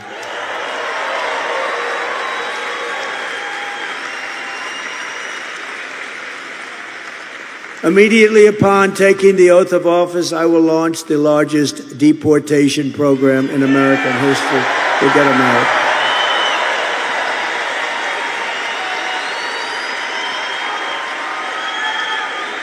And I will rescue every town across America that's been invaded and conquered. These towns have been conquered. And we will put these vicious and bloodthirsty criminals in jail, or we'll kick them the hell out of our country as fast as we can. And to expedite removals of Tren de Aragua and other savage gangs like MS-13, just as bad. Just as bad. These are really violent people. MS-13 on Long Island, they like Long Island. We put up thousands, we took out ICE, they're great people. Our ICE. You know, she wants to terminate ICE. Who's going to remove these people? Terminate ICE. They're tough and they love the country. But think of this. 2 young girls walking to school, 16 years old. They don't like using guns because knives are more painful. They sliced them up into pieces, killed them both, and then went about playing and doing whatever the hell they were doing. And ICE went in and grabbed them and got them. And they wish they didn't do that to those 2 young girls. They were walking to school, 2 beautiful, perfect young girls walking to school. They got knifed to death, both of them, cut up. And we got to get these animals out of here fast. It's only going to be worse. And to do so, I have to go back a long way because, you know, that's when they ran a little tougher country. And nowadays, everything's so politically correct. They fight harder for the criminal than they do for the people that have been murdered, killed. These stupid politicians. I will invoke the Alien Enemies Act of 1798. Can you believe that? To go back that far. To target and dismantle every migrant criminal network operating on American soil. Can you imagine having to go back to 1798? And if they come back into our country, it's an automatic 10 years in jail with no possibility of parole. And I'm hereby calling for the death penalty for any migrant that kills an American citizen or a law enforcement officer.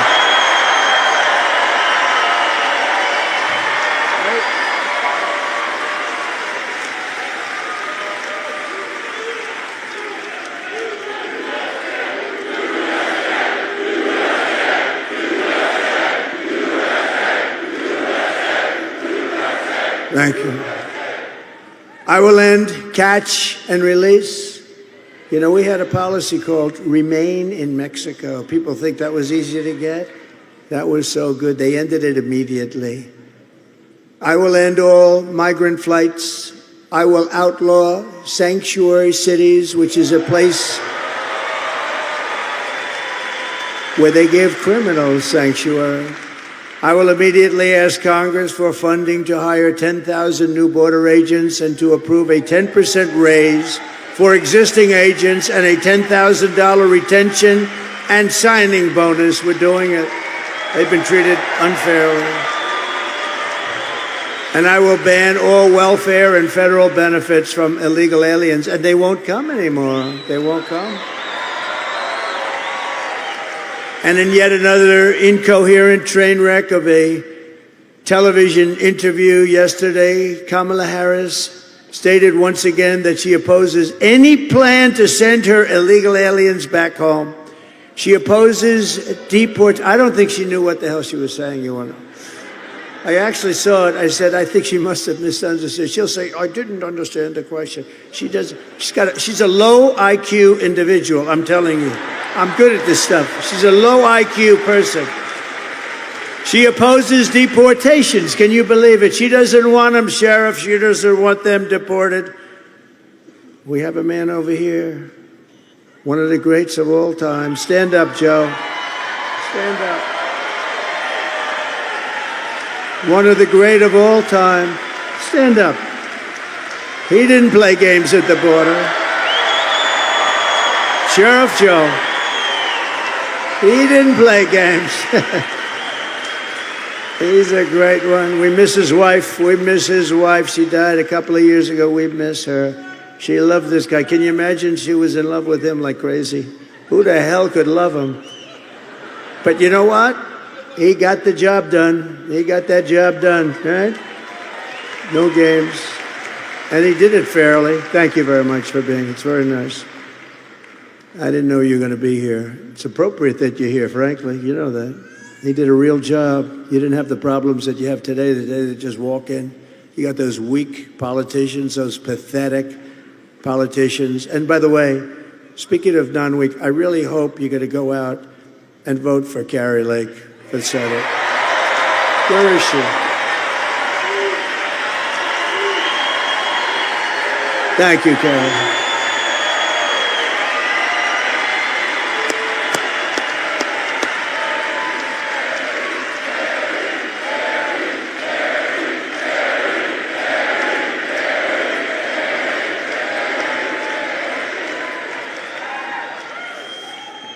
Thank you, Karen. Good luck. And you know what I want you to do now? Get up and go to that television show. She's doing Laura Ingraham, and Laura Ingraham has been great. And we want you to do great. You go ahead. The whole place, we're going to clap as you leave. Go ahead. Come on. Sheriff Joe. Thank you. Thank you, Karen. Great. Great job. Thank you. Thank you, fellas.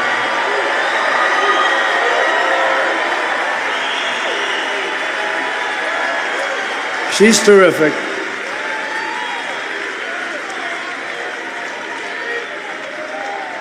You know, we had a deal. I was going to introduce her, but I was going to just sort of let her face. I said, isn't it better if we just say, because she has to do a big show, actually, with Laura. Laura's been great, too, as you know. And so I said, rather than have her sort of like try and avoid, I said, go out to wonderful applause. And somehow, Sheriff Joe, I think that worked out pretty good, right? Huh? But he's never leaving us this one here. And Kamala supports mass amnesty and citizenship for the human tidal wave, and she's brought it to us. It's going to come crashing down like you've never seen. This tidal wave, we're going to break this tidal wave. We're going to end it fast, and we're going to have our country back again. Every Arizona senior needs to know that Kamala's plan for mass amnesty will obliterate Medicare and Social Security. They want to put these people on Social Security and Medicare. And that's going to sink those two things. Whereas I'm saving them, and I'm not raising the age like they will have to do. I'm not raising, you'll never see me raise the age. We have liquid gold. We have so much wealth in this country. We have so much. We don't have to play around with Social Security like they want to do. They're going to destroy your Social Security among our country. They're going to destroy our country. So that's the whole ballgame. If you want your Medicare looted by 21 million illegal aliens until there's nothing left, and by the way, if they ever got in, the border will be immediately opened, and you'll have 200 million people come in here. You'll have 200 million, and there will be no fracking, Pennsylvania. There will be no fracking. There will be no nothing. We'll have a country that will be a disgrace and an embarrassment. Nobody will even know. It'll happen so fast. It can happen fast. Look at Venezuela. 15 years ago, Venezuela was a thriving, incredible country, and now the people can't get a bottle of water. If you want to save Medicare and save Social Security, you must vote for a gentleman named Donald J. Trump. Have you heard of him?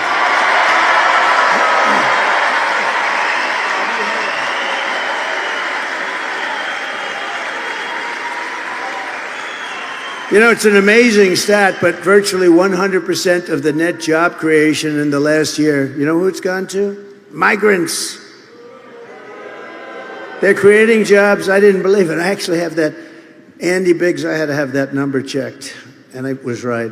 The jobs are going to people that are pouring in.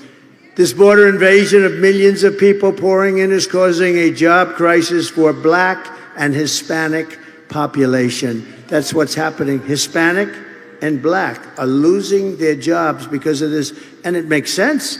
You got millions of people pouring in, people that have had their job, that have done a job for years. They're losing their job. And it started with the Black and the Hispanic populations. And we're just not going to let it all happen. It's so disgraceful. They don't want to show you all of the jobs that the Black and Hispanic people are losing because they want to wait till after the election.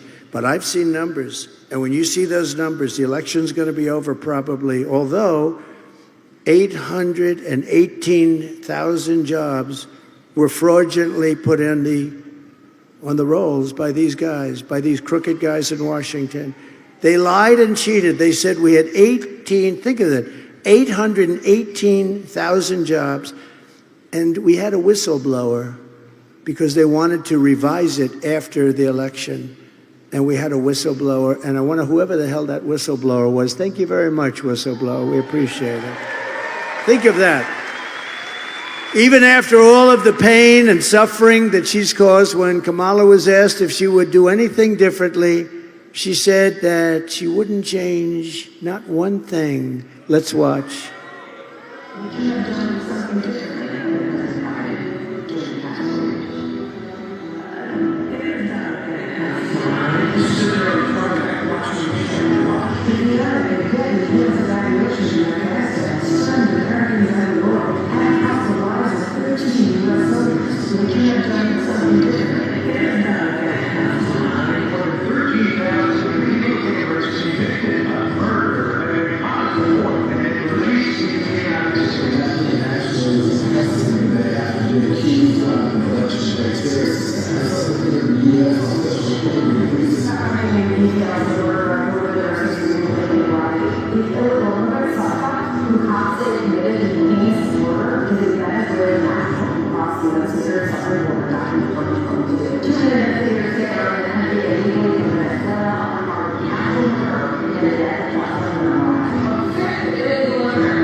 It's pretty brutal, isn't it? Isn't it unbelievable?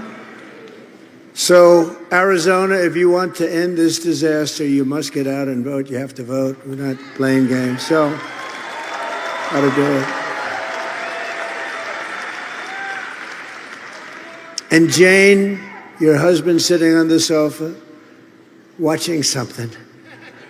He doesn't even know what he's watching. Tell him, Jimmy, get up. You're getting up, Jimmy. Let's go. Let's go, Jimmy. I'm not going to use foul language.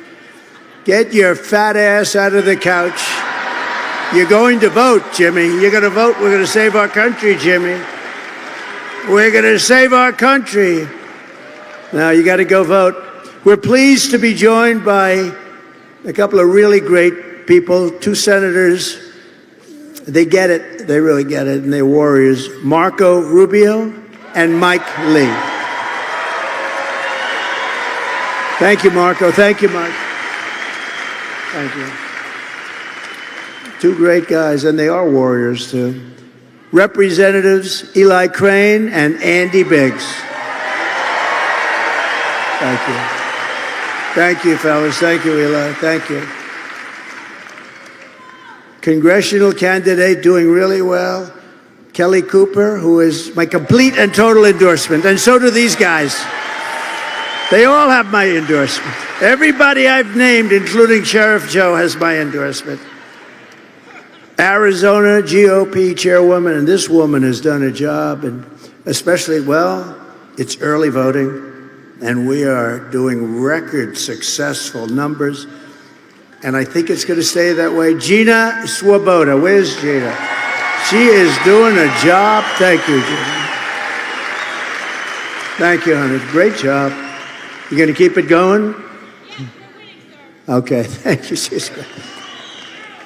Wow, this is a big guy. President of Arizona State University, college Republicans, Carson Carpenter. Thank you. He's done a fantastic job. Young guy. Look, a young guy, huh? He'll be up here someday. Thank you very much, Carson. And Gold Star mom, Alicia Lopez, mother of fallen Marine Corporal Hunter Lopez, who lost his life in the failed withdrawal from Afghanistan. Thanks. We want to thank you, Alicia, and we will never forget Hunter. Where is Alicia? Thank you. Thank you, darling, very much. Thank you very much. I've gotten to know so many people from that horrible event, the most embarrassing, horrible event in the history of our country. Because of that event, Putin went into Afghanistan. Putin went into Ukraine. That Afghanistan event was such a disgrace, and it would have never happened. We would have kept Bagram. We wouldn't have taken the soldiers out first. We wouldn't have given them anything. Billions and billions of dollars of equipment, 13 dead. Think of it, 13 dead, but so many horrifically wounded with the arms and the legs, the whole thing. Nobody ever mentions them. I mention them all the time because they're sitting home right now. They're suffering. And it should have never, ever happened. And Putin, think of this. Putin sat back, and President Xi of China and all of them, and they looked back and they said, oh, the U.S. must be a paper tiger. Putin would have never, ever gone in. No chance. It wouldn't have happened. No chance. I spoke to him about it. It was the apple of his eye. I will tell you that. Ukraine was the apple of his eye. But he would have never gone in. And he understands that. And to think of what's happened, and now you look at Ukraine, so many people have died. Those Beautiful old cities, those magnificent golden domes are laying down, smashed to smithereens on their sides. You can ever rebuild that. You're not going to rebuild that. They lost their whole culture. For that to have happened, you could have stopped that so easily, Joe. You didn't know what the hell you were doing or saying, Joe. What a shame. What a different country we would have had. Think of it. You wouldn't have inflation. You wouldn't have had and we were getting out of Afghanistan. I spoke to Abdul. He was the head of the Taliban. They said, why did you speak to him? I said, because that's where the death is. He was the one. And for 18 months, we didn't lose one soldier in Afghanistan. Think of it. 18 months, right? And then these stupid people took over. And we lost those beautiful soldiers. Most importantly, we lost. And other people, many people were killed that day. Many, many people. People that were from Afghanistan. Many, many people. It was horrific. But so much death and so unnecessary. But think of it, that wouldn't have happened. We would have been out, but we would have been out with dignity and pride. We would have kept Bagram, the big air base, one of the biggest air bases in the world. We built it many years ago for billions of dollars. And it was 1 hour away from where China makes its nuclear weapons. And we would have kept it for that reason. We were expecting to keep it, but they left there too. They turned off the lights and they left, although a lot of those lights were left on, I believe. And they didn't take the dogs, by the way. A lot of people say, did they take the dogs? They had these great German Shepherd dogs. No, they didn't take the dogs. It's such a horrible thing that happened, and in a short period of time. So you had that. And then you had Russia going into Ukraine. You have President Xi looking very strongly at Taiwan. You know that. He's been looking, he's been savoring. He's been licking his chops on that one, right? And you had October 7th with Israel. Would have never happened. That would have never, all those people killed. It would have never happened. None of it would have happened. We would have been a whole different world right now. We would have been the world that Viktor Orban talks about. He said he's the head of Hungary, strong person, very strong leader. He said this would have never happened if Trump were the president of the United States. So, but we'll fix it. We'll fix it. We'll get it fixed. Also with us is Kristen Coolidge, the widow of Phoenix police officer Zane Coolidge, who was shot and killed last month in the line of duty, leaving behind his wife and his beautiful 5-month-old daughter. I just met them backstage also. Could you stand up? Wherever you may be. Oh, that's so beautiful. Thank you.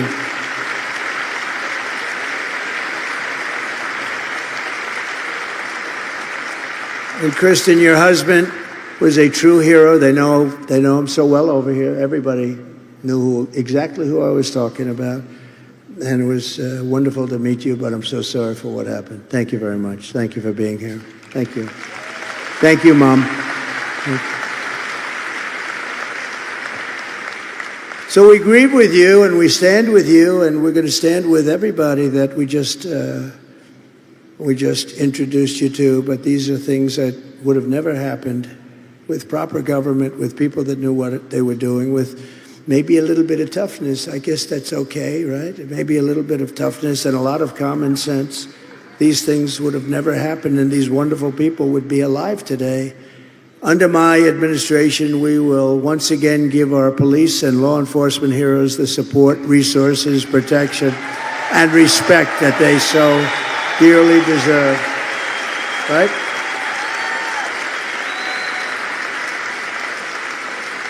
We're going to bring back law and order to America. Our country is going to hell.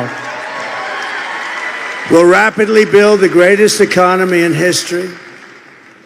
I will pass historic tax cuts for workers and small businesses, including no tax on tips, no tax on overtime, and no tax on Social Security benefits for our seniors. No tax. And I will terminate Kamala's insane electric vehicle mandate, and we will end the Green New Scam. Trillions and trillions of dollars being wasted on the Green New Scam. We're going to have the cleanest water of anybody. We had 4 years. We had the record, clean water, clean air. But it's a Green New Scam. I will make interest on car loans fully tax deductible, but only for cars made in America.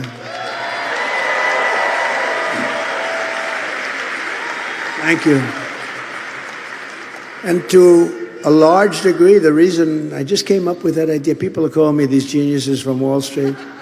What a great idea that was. How did you think of that? I always say the paperclip. 129 years ago, the paperclip. Somebody looked at it and said, why didn't I think of this? Somebody got very rich. Because affording a car is essential to restoring the American dream. We're going to have those cars made in Detroit. They're going to be made all over Michigan. We might even have a couple made here, but who knows? We're going to make plenty of other things here. We will quickly become energy independent, and we will frack, frack, frack, and drill, baby, drill. We're going to frack, frack, frack, drill, baby, drill. And in conclusion, with your vote this November, we are going to fire Kamala Harris. We're going to fire her. Get the hell. We're going to fire Kamala. We're going to get her out of here. Honestly, you had to see it last night to believe it. People, even reporters spoke to me today. They said, we can't believe it. It's hard for them to justify, you know. They're controlled by the left. They're controlled by the left, totally controlled. I don't know what the hell. We have to free the reporters up because I know some of them. They're good people. We have to free them up. We have to free them from the left. And we're going to save America. With your support, we will end inflation, slash your prices, raise your wages, and bring thousands of factories back to America. And really, a lot of factories are coming right back here to Arizona, where they were taken from you. We will build American, we will buy American, and we will hire American. I will end the war in Ukraine. I will get it stopped very quickly. I will stop the chaos in the Middle East, and I will prevent World War III. And we're very close to World War III right now. And we will build a massive missile defense shield to protect us. We want protection too, don't we? And it's going to be made in the USA, a lot of it right here. And we will land an American astronaut on Mars. Thank you, Elon. Thank you. Get going, Elon. Get that spaceship going, Elon. By the way, how good is Elon Musk? You know, well, we're having a good time here today at this beautiful arena. This is a beautiful arena, nice 72 degrees, everything. Elon is campaigning in Pennsylvania, and he's really working hard. Elon Musk, between rocket ships, you ever see a rocket ship come down so beautifully like that? I said, why did you do that, Elon? He said, because I want to save the ship. It costs like $1 billion to build. I said, can anybody else do that? No. The rest of them, they drop them into the ocean. They start all over again. No, this guy's great. And he did us a bigger favor right now. He gave us the Starlink. Does anybody know Starlink? He gave us Starlink in North Carolina, some in Georgia, some of the areas that were hit by that horrible hurricane. And somebody from North Carolina said, do you know Elon Musk? I said, yes. How good was his endorsement? I mean, his endorsement just kept coming and coming. He said that we will not have a country if we don't win this election. And he is a smart cookie. In fact, he was over with us last couple of weeks over in Pennsylvania in Butler. And he saw something that he's, with all the rockets and Starlinks and everything else, he said, I've never seen anything like it. We had 101,000 people, and it was incredible. Honoring a wonderful man, Corey, firefighter, and it was a beautiful, beautiful evening. A beautiful evening. But Elon got Starlink, and he said, the gentleman from North Carolina, one of the officials, said to me, is it possible for you to get him to get us Starlink? I said, I can try. What's Starlink? And he told me it's communication, a form of communication that's very good, but hard to get. And I called Elon, and he sent it immediately. Hundreds of adapters, sent them immediately. And I think he saved a lot of lives. So thank you, Elon Musk, right? Thank you. Good job. We will rebuild our cities, including our capital in Washington, D.C., making them safe, clean, and beautiful again. We will teach our children to love our country, to honor our history, and to always respect our great American flag. We will get critical race theory and transgender insanity. We're going to get them the hell out of our schools immediately, right?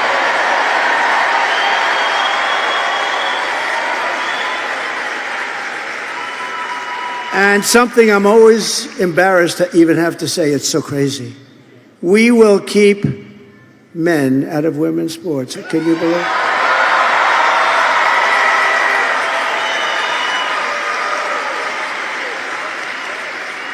Who would have thought you have to say that? How about the other good one is parental. We will give parents the rights to watch over their child. I mean, the school boards. No, I mean, I have things that I say that 10 years ago would have been like, who would ever think of it? We will keep men out of women's sports. It's crazy, right?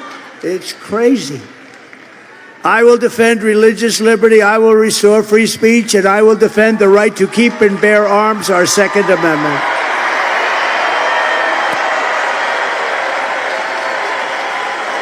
Right? After years of building up foreign nations, defending foreign borders, and protecting foreign lands, we are finally going to build up our country. We are going to defend our borders, and we are going to protect our citizens. We will stop all illegal immigration once and for all, and at once. We will stop it immediately. We will not be occupied. We will not be conquered. We will be a free and proud nation once again.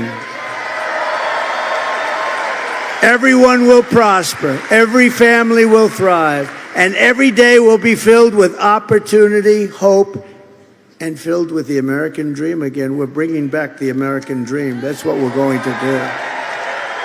But for that to happen, we must defeat Kamala Harris and stop her radical left agenda with a landslide that is simply too big to rig. And we're doing that. We're doing that. We're doing that. If these numbers hold up, and they probably will, I mean, why wouldn't they? Who the hell wants these people in office? It's crazy.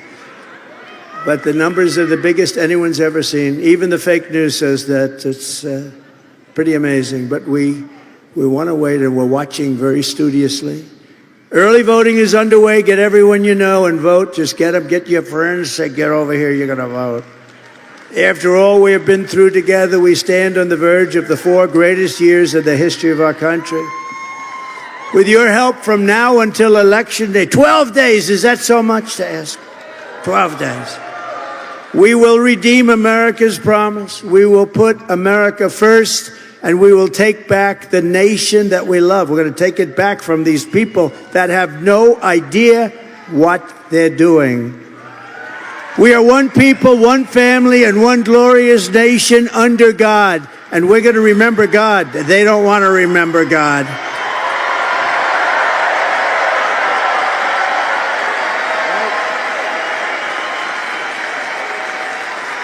We will never give in. We will never give up. We will never back down, and we will never, ever surrender. Together, we will fight, fight, fight, and win, win, win.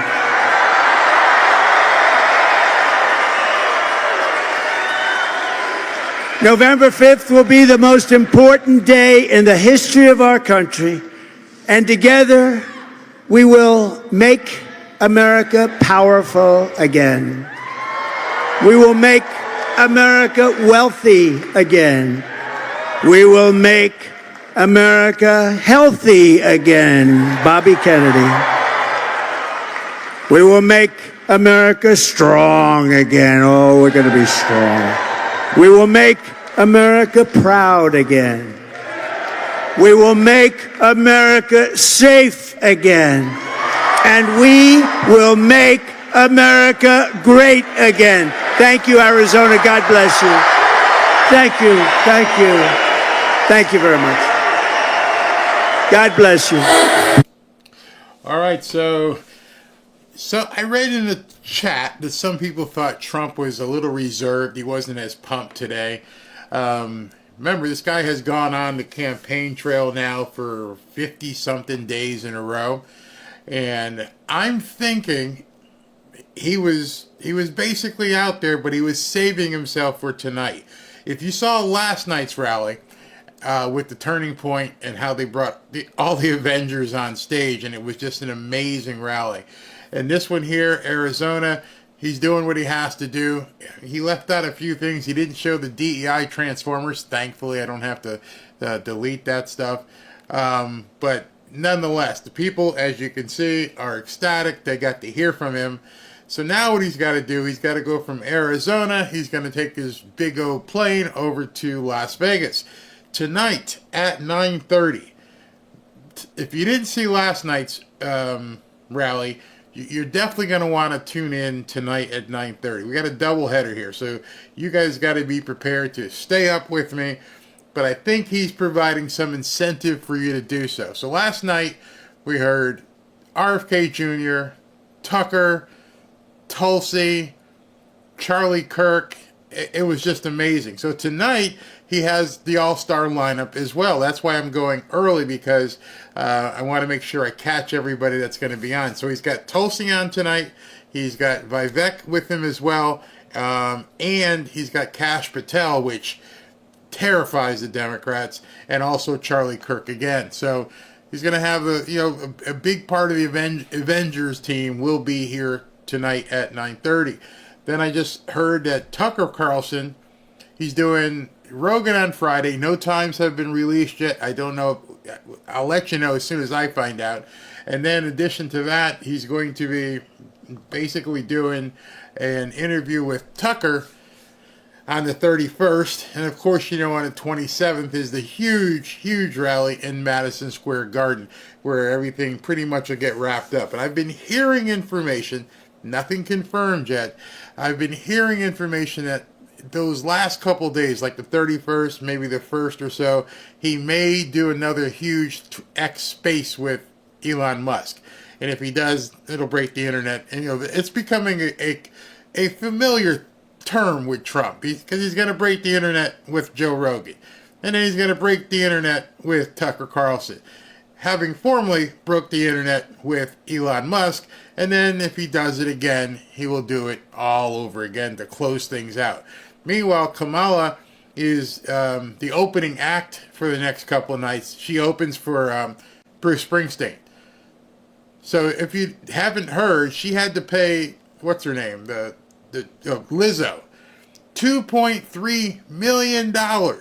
She paid Lizzo $2 million to come out for what amounted to about a 6-minute speech, and then she left.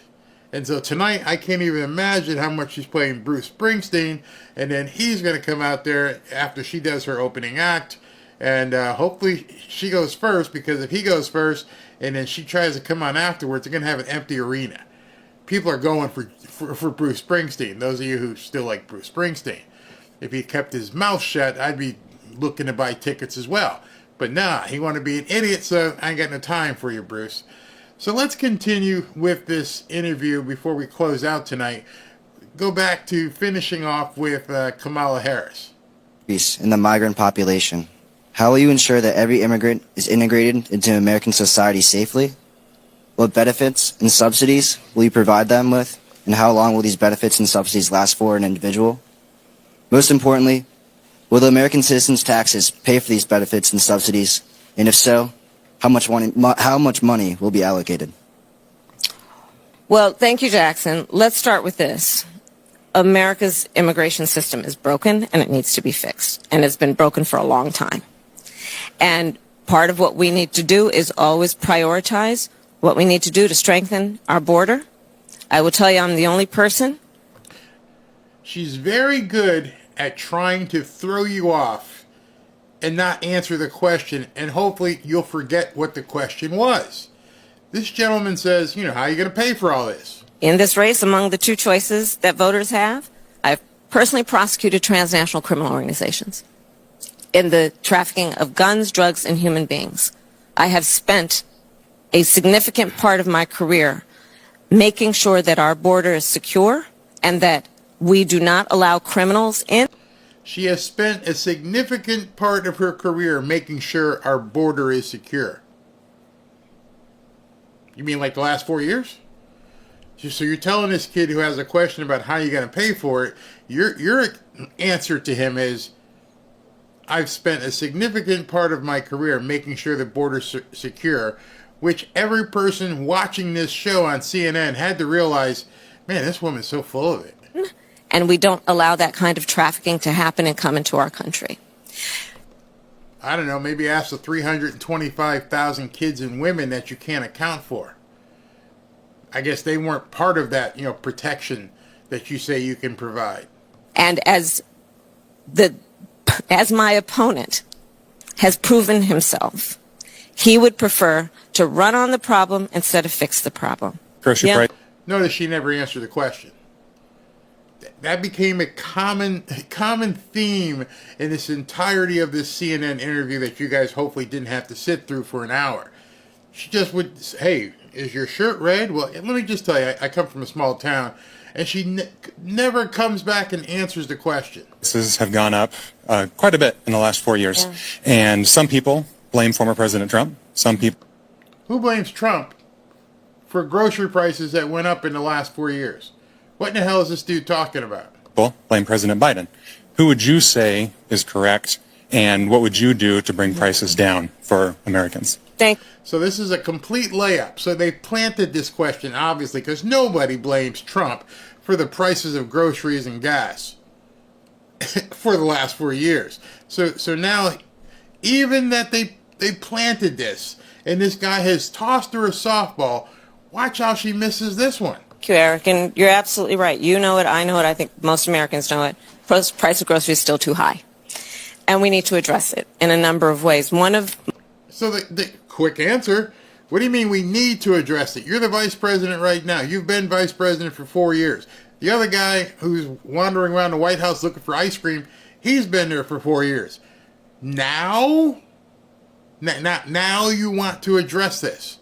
And this poor guy's sitting there going, he must be thinking in his mind, well, I guess I got paid to ask that question, but nobody's going to buy this crap. We need to address it? Elect me to find out how I might address it in January? My aspects of doing what we need to do to bring down the cost of living for working people and the middle class in America is to address the issue of grocery prices. Part of my background and how I come to it is... Okay, now she's going to go to her background because she says her background can help her in terms of lowering the prices. Probably a new approach grounded in a lot of my experiences as a former attorney general. Notice that. That's what I keep pointing out. My background has allowed me to do this. What background? We've seen what you've done for the last 6 years or so. 4 years as vice president, a couple years before that senator.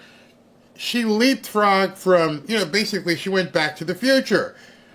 The reason why I can basically work to help with your prices is what I did when I was in California. And nobody asked her. You've been vice president for 4 years. You were a senator before that, and you're relying on your, quote, experience as attorney general in California a long time ago. Where I took on price gouging. And part of my plan is to create a new approach that is the first time that we will have a national ban on price gouging. There's a national ban on price gouging right now. It's illegal. She must think, or she may be right, that the people who look to vote for her are functional illiterates. Definitely financial illiterates. She makes absolutely no sense. And she's telling you, forget these last 6 years. Forget me being a senator. Forget me being vice president. When I was the attorney general of California, I did this and that. Why do I give a shit what you did when you were in California? So you have no answer to any of these questions. And now the media is starting to pick up on this, and they're like, we're kind of over this crap. There's something you can point to in your life, political life or in your life in the last 4 years, that you think is a mistake that you have learned from? All right. I can't believe, I cannot believe that Anderson Cooper threw this missile at her.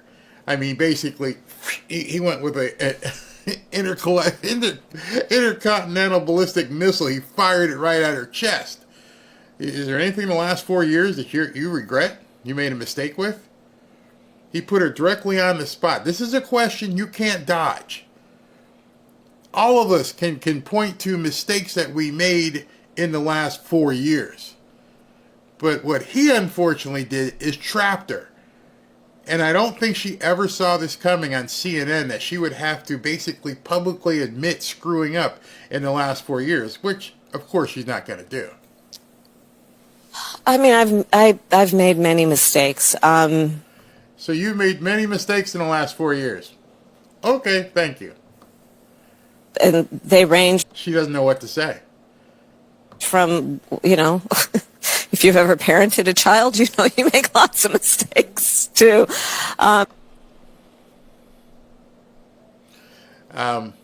That's not what he's talking about. The question was, what have you done in the last 4 years that you think is a mistake? Parenting a child which you never had. Well, I guess you're parented, you didn't raise a child.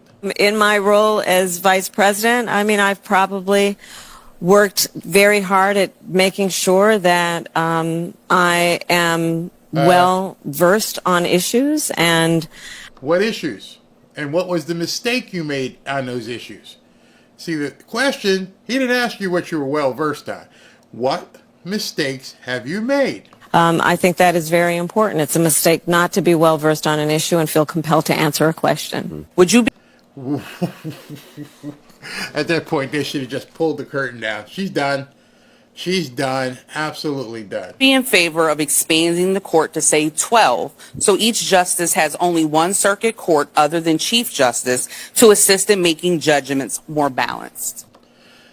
So basically now they're asking her, are you looking to pack the Supreme Court, which nobody wants, not even Democrats? You're never going to get a majority to go along with that. Sure, you're going to have Elizabeth Warren and Bernie Sanders and some of AOC and some of the nuts, but this woman just asked her, do you want to pack the court? Listen to this. Well, to your point, there is no question that the American people increasingly are losing confidence in the Supreme Court. And in large part because of the behavior of certain members of that court and because of certain rulings, including the Dobbs decision and taking away a precedent that had been in place for 50 years, protecting a woman's right to make decisions about her own body. So I do believe that there should be some kind of reform of the court, and we can study what that actually looks like. So first, let's listen. So now, after that stupidity, which is going to cause more numbers to go down, and you're going to see even more distancing from other Democrats, now CNN decides to fact-check Kamala Harris. To a claim the vice president made about her policy shift on fracking. I've been very clear we kind of dispensed with this in 2020. I am not going to ban fracking. I did not as vice president. In fact, as vice president, I cast the tie-breaking vote that now has opened up more fracking leases. And you point out, too, when you were running for vice president in 2020, you were not talking about banning fracking, but... No, Anderson, I pledged that I would not ban fracking. Right, I know. It is not true that Harris pledged in 2020 that she would not ban fracking as president. Her campaign... Ouch. CNN with the side swipe. Payne has explained that she was referring to her comments in a VP debate with Mike Pence. But here's the thing about that debate. Nowhere in it did Harris say she had changed her own previous 2019 support for a fracking ban. What she did say in that debate twice was that Joe Biden, the head of the Democratic ticket at the time, would not ban fracking himself. I have the quotes here. She said, I have the quotes here. I got the receipts, you liar. CNN is calling out Kamala Harris. Lightning bolts are going to start coming down at this point. CNN is going after Kamala Harris. Joe Biden will not ban fracking, end quote. And then she said, quote, Joe Biden will not end fracking. He has been very clear about that, end quote. She didn't say Kamala Harris wouldn't ban fracking as president. That made sense at the time. He was the candidate. But contrary to her claim tonight to Anderson, she did not pledge until this year that she personally would not support a fracking ban. Now let's listen to something she said tonight about former President Trump's border wall. Remember, Donald Trump said Mexico would pay for it? Come on, they didn't. How much of that wall did he build? I think the last number I saw is about 2%. It is true Mexico didn't pay for the wall. That 2% figure, though, is at least somewhat too low. Trump repeatedly said on the campaign trail in 2015, 2016, that we need 1,000 miles of wall. And during his presidency, 52 miles of new wall were built where no wall existed before. So even that is more than 5% of his pledge. And he also built an additional 406 miles to reinforce or replace previously existing border barriers. Much of that replacement wall, guys, was significantly bigger and more daunting than the previous barriers. So I think you could argue it should count too. How bad is that? How bad is it that some of the media, at least some people on CNN, are, as they say, clapping back at Kamala and calling her out on her lies? That's how bad things are getting. And I told you that. I said in the waning days of this campaign, at this point, and I said when it got to this point, you're going to start seeing a shift with people starting to try and save their credibility because they want to be here long after this election. And they know that Trump's coming after CBS for all their lies.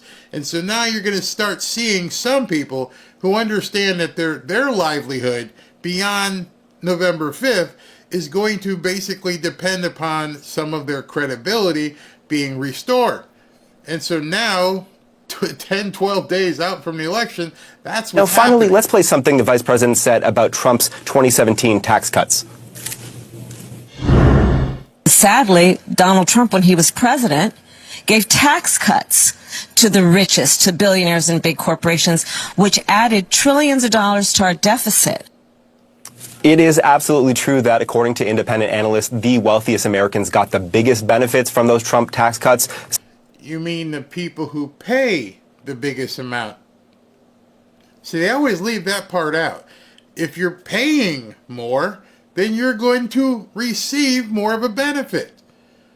They never like to talk about that, as if being rich is some sort of sin. Excuse me. So it just cracks me up when I hear these guys go after the rich so often. So this Harris claim is not false, but I think it's worth noting something she didn't mention, and that's that Americans of all income levels got tax cuts from this 2017 law. The Nonpartisan Tax Policy Center found in early 2018 that the law, quote, will reduce individual income taxes on average for all income groups and... See, that's the problem that they don't ever want to talk about, percentage-wise. So if I get a 10% tax cut, and Bill Gates gets a 10% tax cut, his percentage is the same as mine, but 10% of a gazillion is a little bit much bigger than 10% of mine. But we got the same tax cut, but they've tried to basically trick people into thinking that you didn't. They got off better.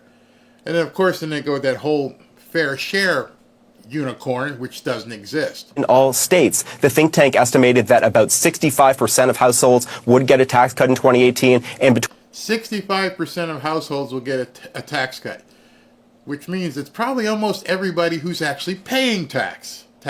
Between 60 and 76% of taxpayers in each and every state. So yes, indeed, the rich were the biggest winners from Trump's tax cuts, but it certainly wasn't just for the rich. Conservatism. Barack Obama was hope and change. Bill Clinton was putting people first, or I'm on your side. What is Kamala Harris? Donald Trump has closed the border, cut your taxes.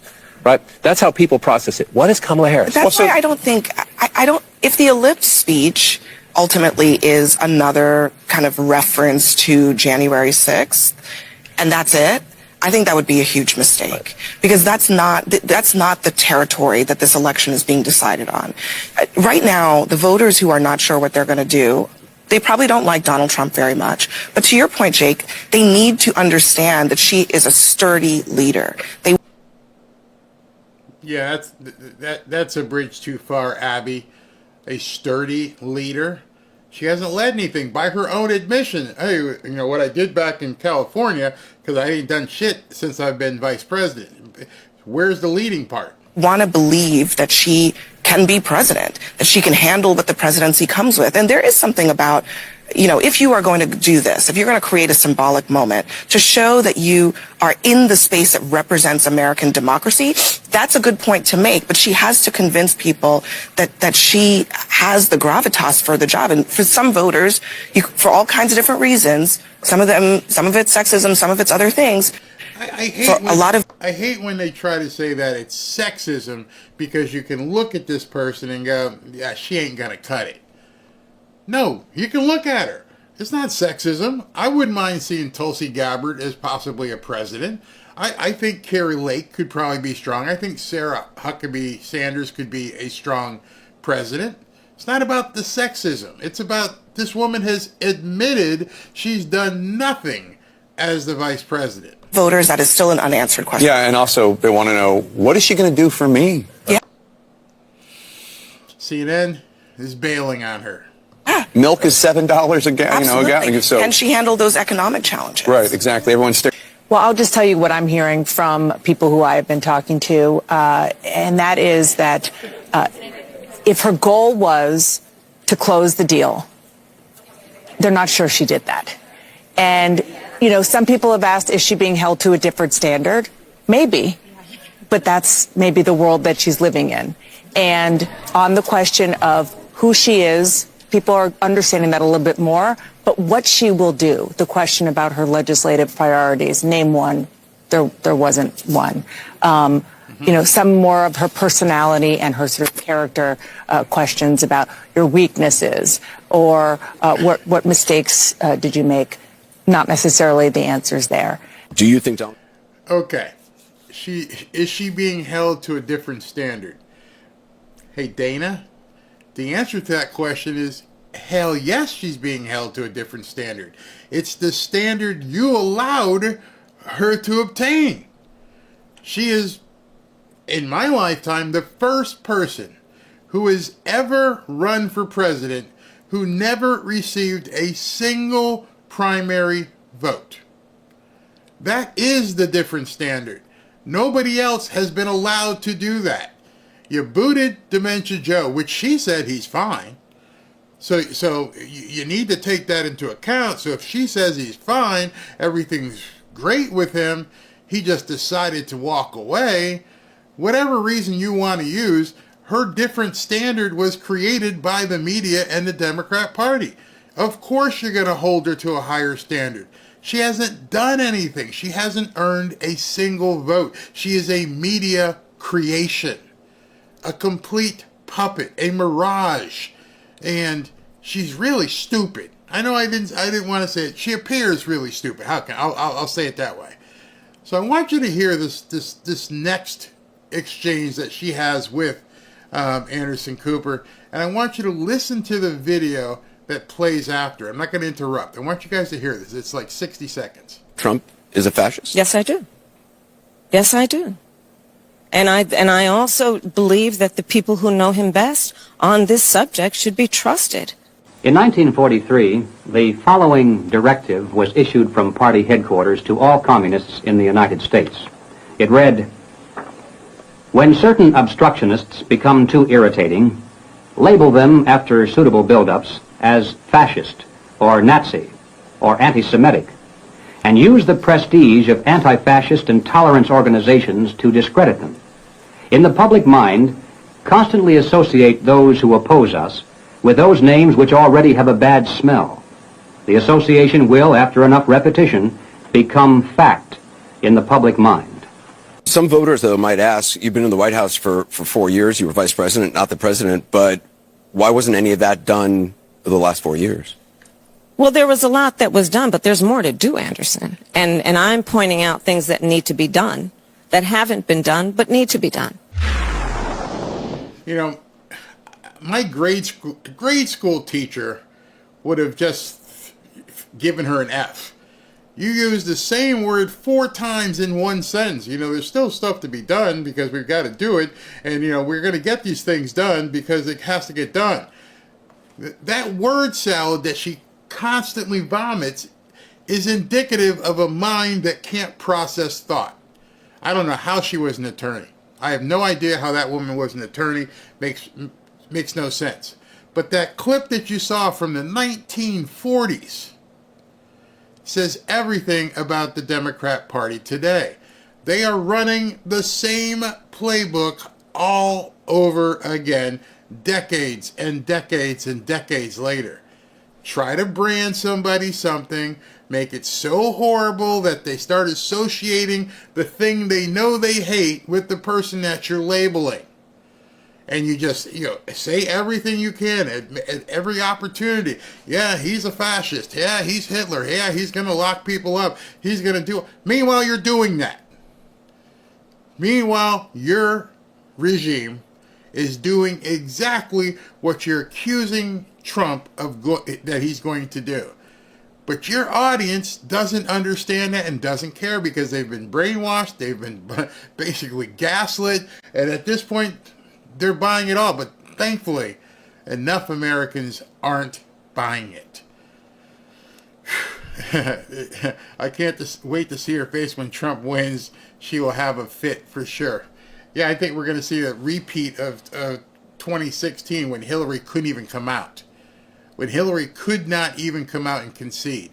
I think that's what you'll see with Kamala Harris. Democratic playbook, we have to get things done while nothing is getting done, and we'll just keep repeating that everything is going to get done when we get back in office. And that must have been the 5th or 6th time during that entire town hall, which I had to condense for you so you didn't have to watch it, where Anderson Cooper kept saying, well, why haven't you done it?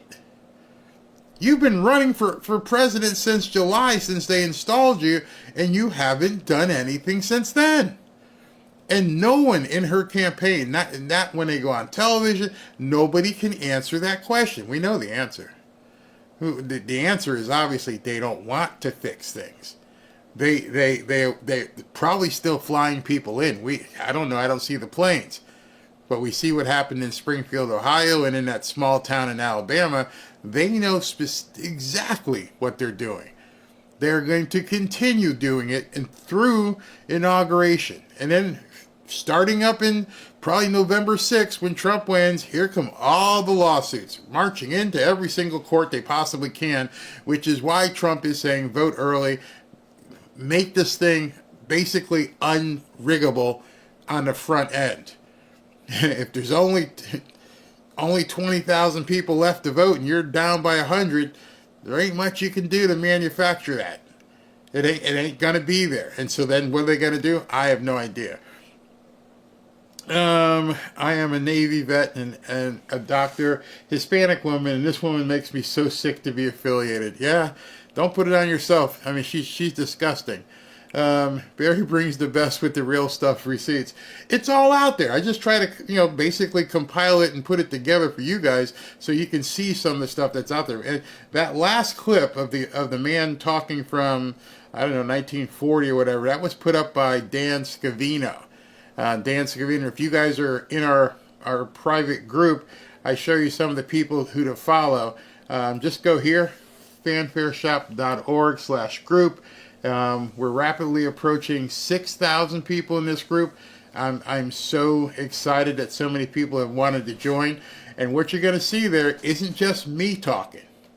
You're going to see video and articles and images and memes and all kinds of stuff by the 6,000, the 5,600 people that are in there. They've taken it as their own, which I love, and they're creating content, putting stuff out there where I don't have to be the only person putting stuff out there. They're holding spaces with Ashley.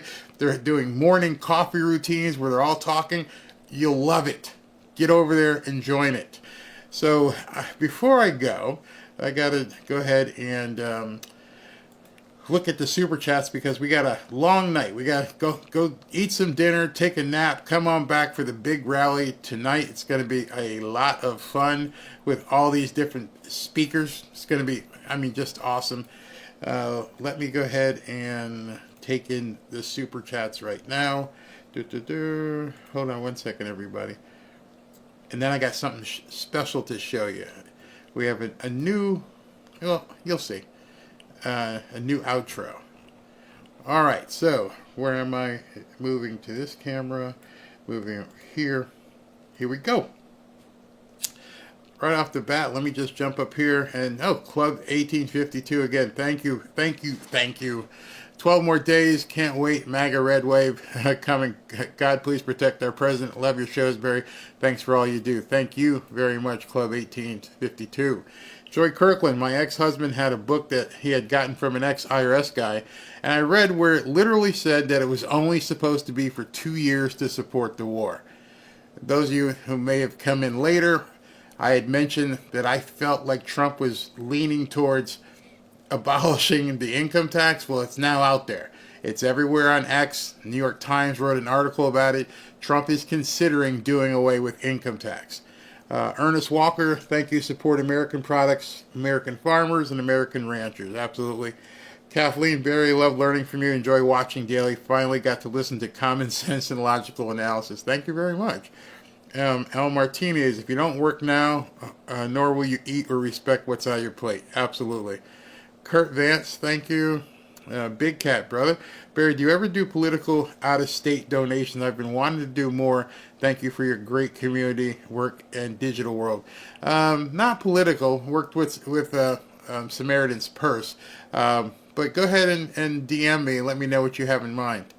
Tommy Ratcliffe, hello, brother. 4 levels of human being learning: rote, understanding, application, and correlation. She's all rote and cannot correlate any information. Therefore, she can't convey it, especially under pressure. Not a president. Nope. You have to know those questions are coming. You have to know that that's what people are going to say. She keeps flubbing it. Ward Furtuck, Canada here. Canada, thank you very much. Man, what's going on with Justin Trudeau up there? Mama Mima, keep in mind it's the very fact that Trump accepted such divergent individuals that made this movement skyrocket. He's okay if you don't agree with everything. It's about taking the best of everyone and healing our USA. I think that's, if you asked him, what are the things you've learned? I bet you that's a big one. He's like, I can't do it myself. I can't do it with the people that are here. I need to bring in and reach out to people who can make this happen. And that's exactly what he's doing. Let's see here. The Dems are celebrating, the demons are celebrating that there were no challenges on that BS. Yeah, really. And that's from just another knucklehead. Marie Perrant, Barry, this woman is truly dangerous. Yeah, she is. I believe that. Barry, she is true. Tommy Ratcliffe again. Barry, she is truly evil. We can't sugarcoat this. She repelled the Lord's people. We suffer for his sake. You know, with her going out there and on stage saying how she prays daily, knowing what she advocates for, it's insane.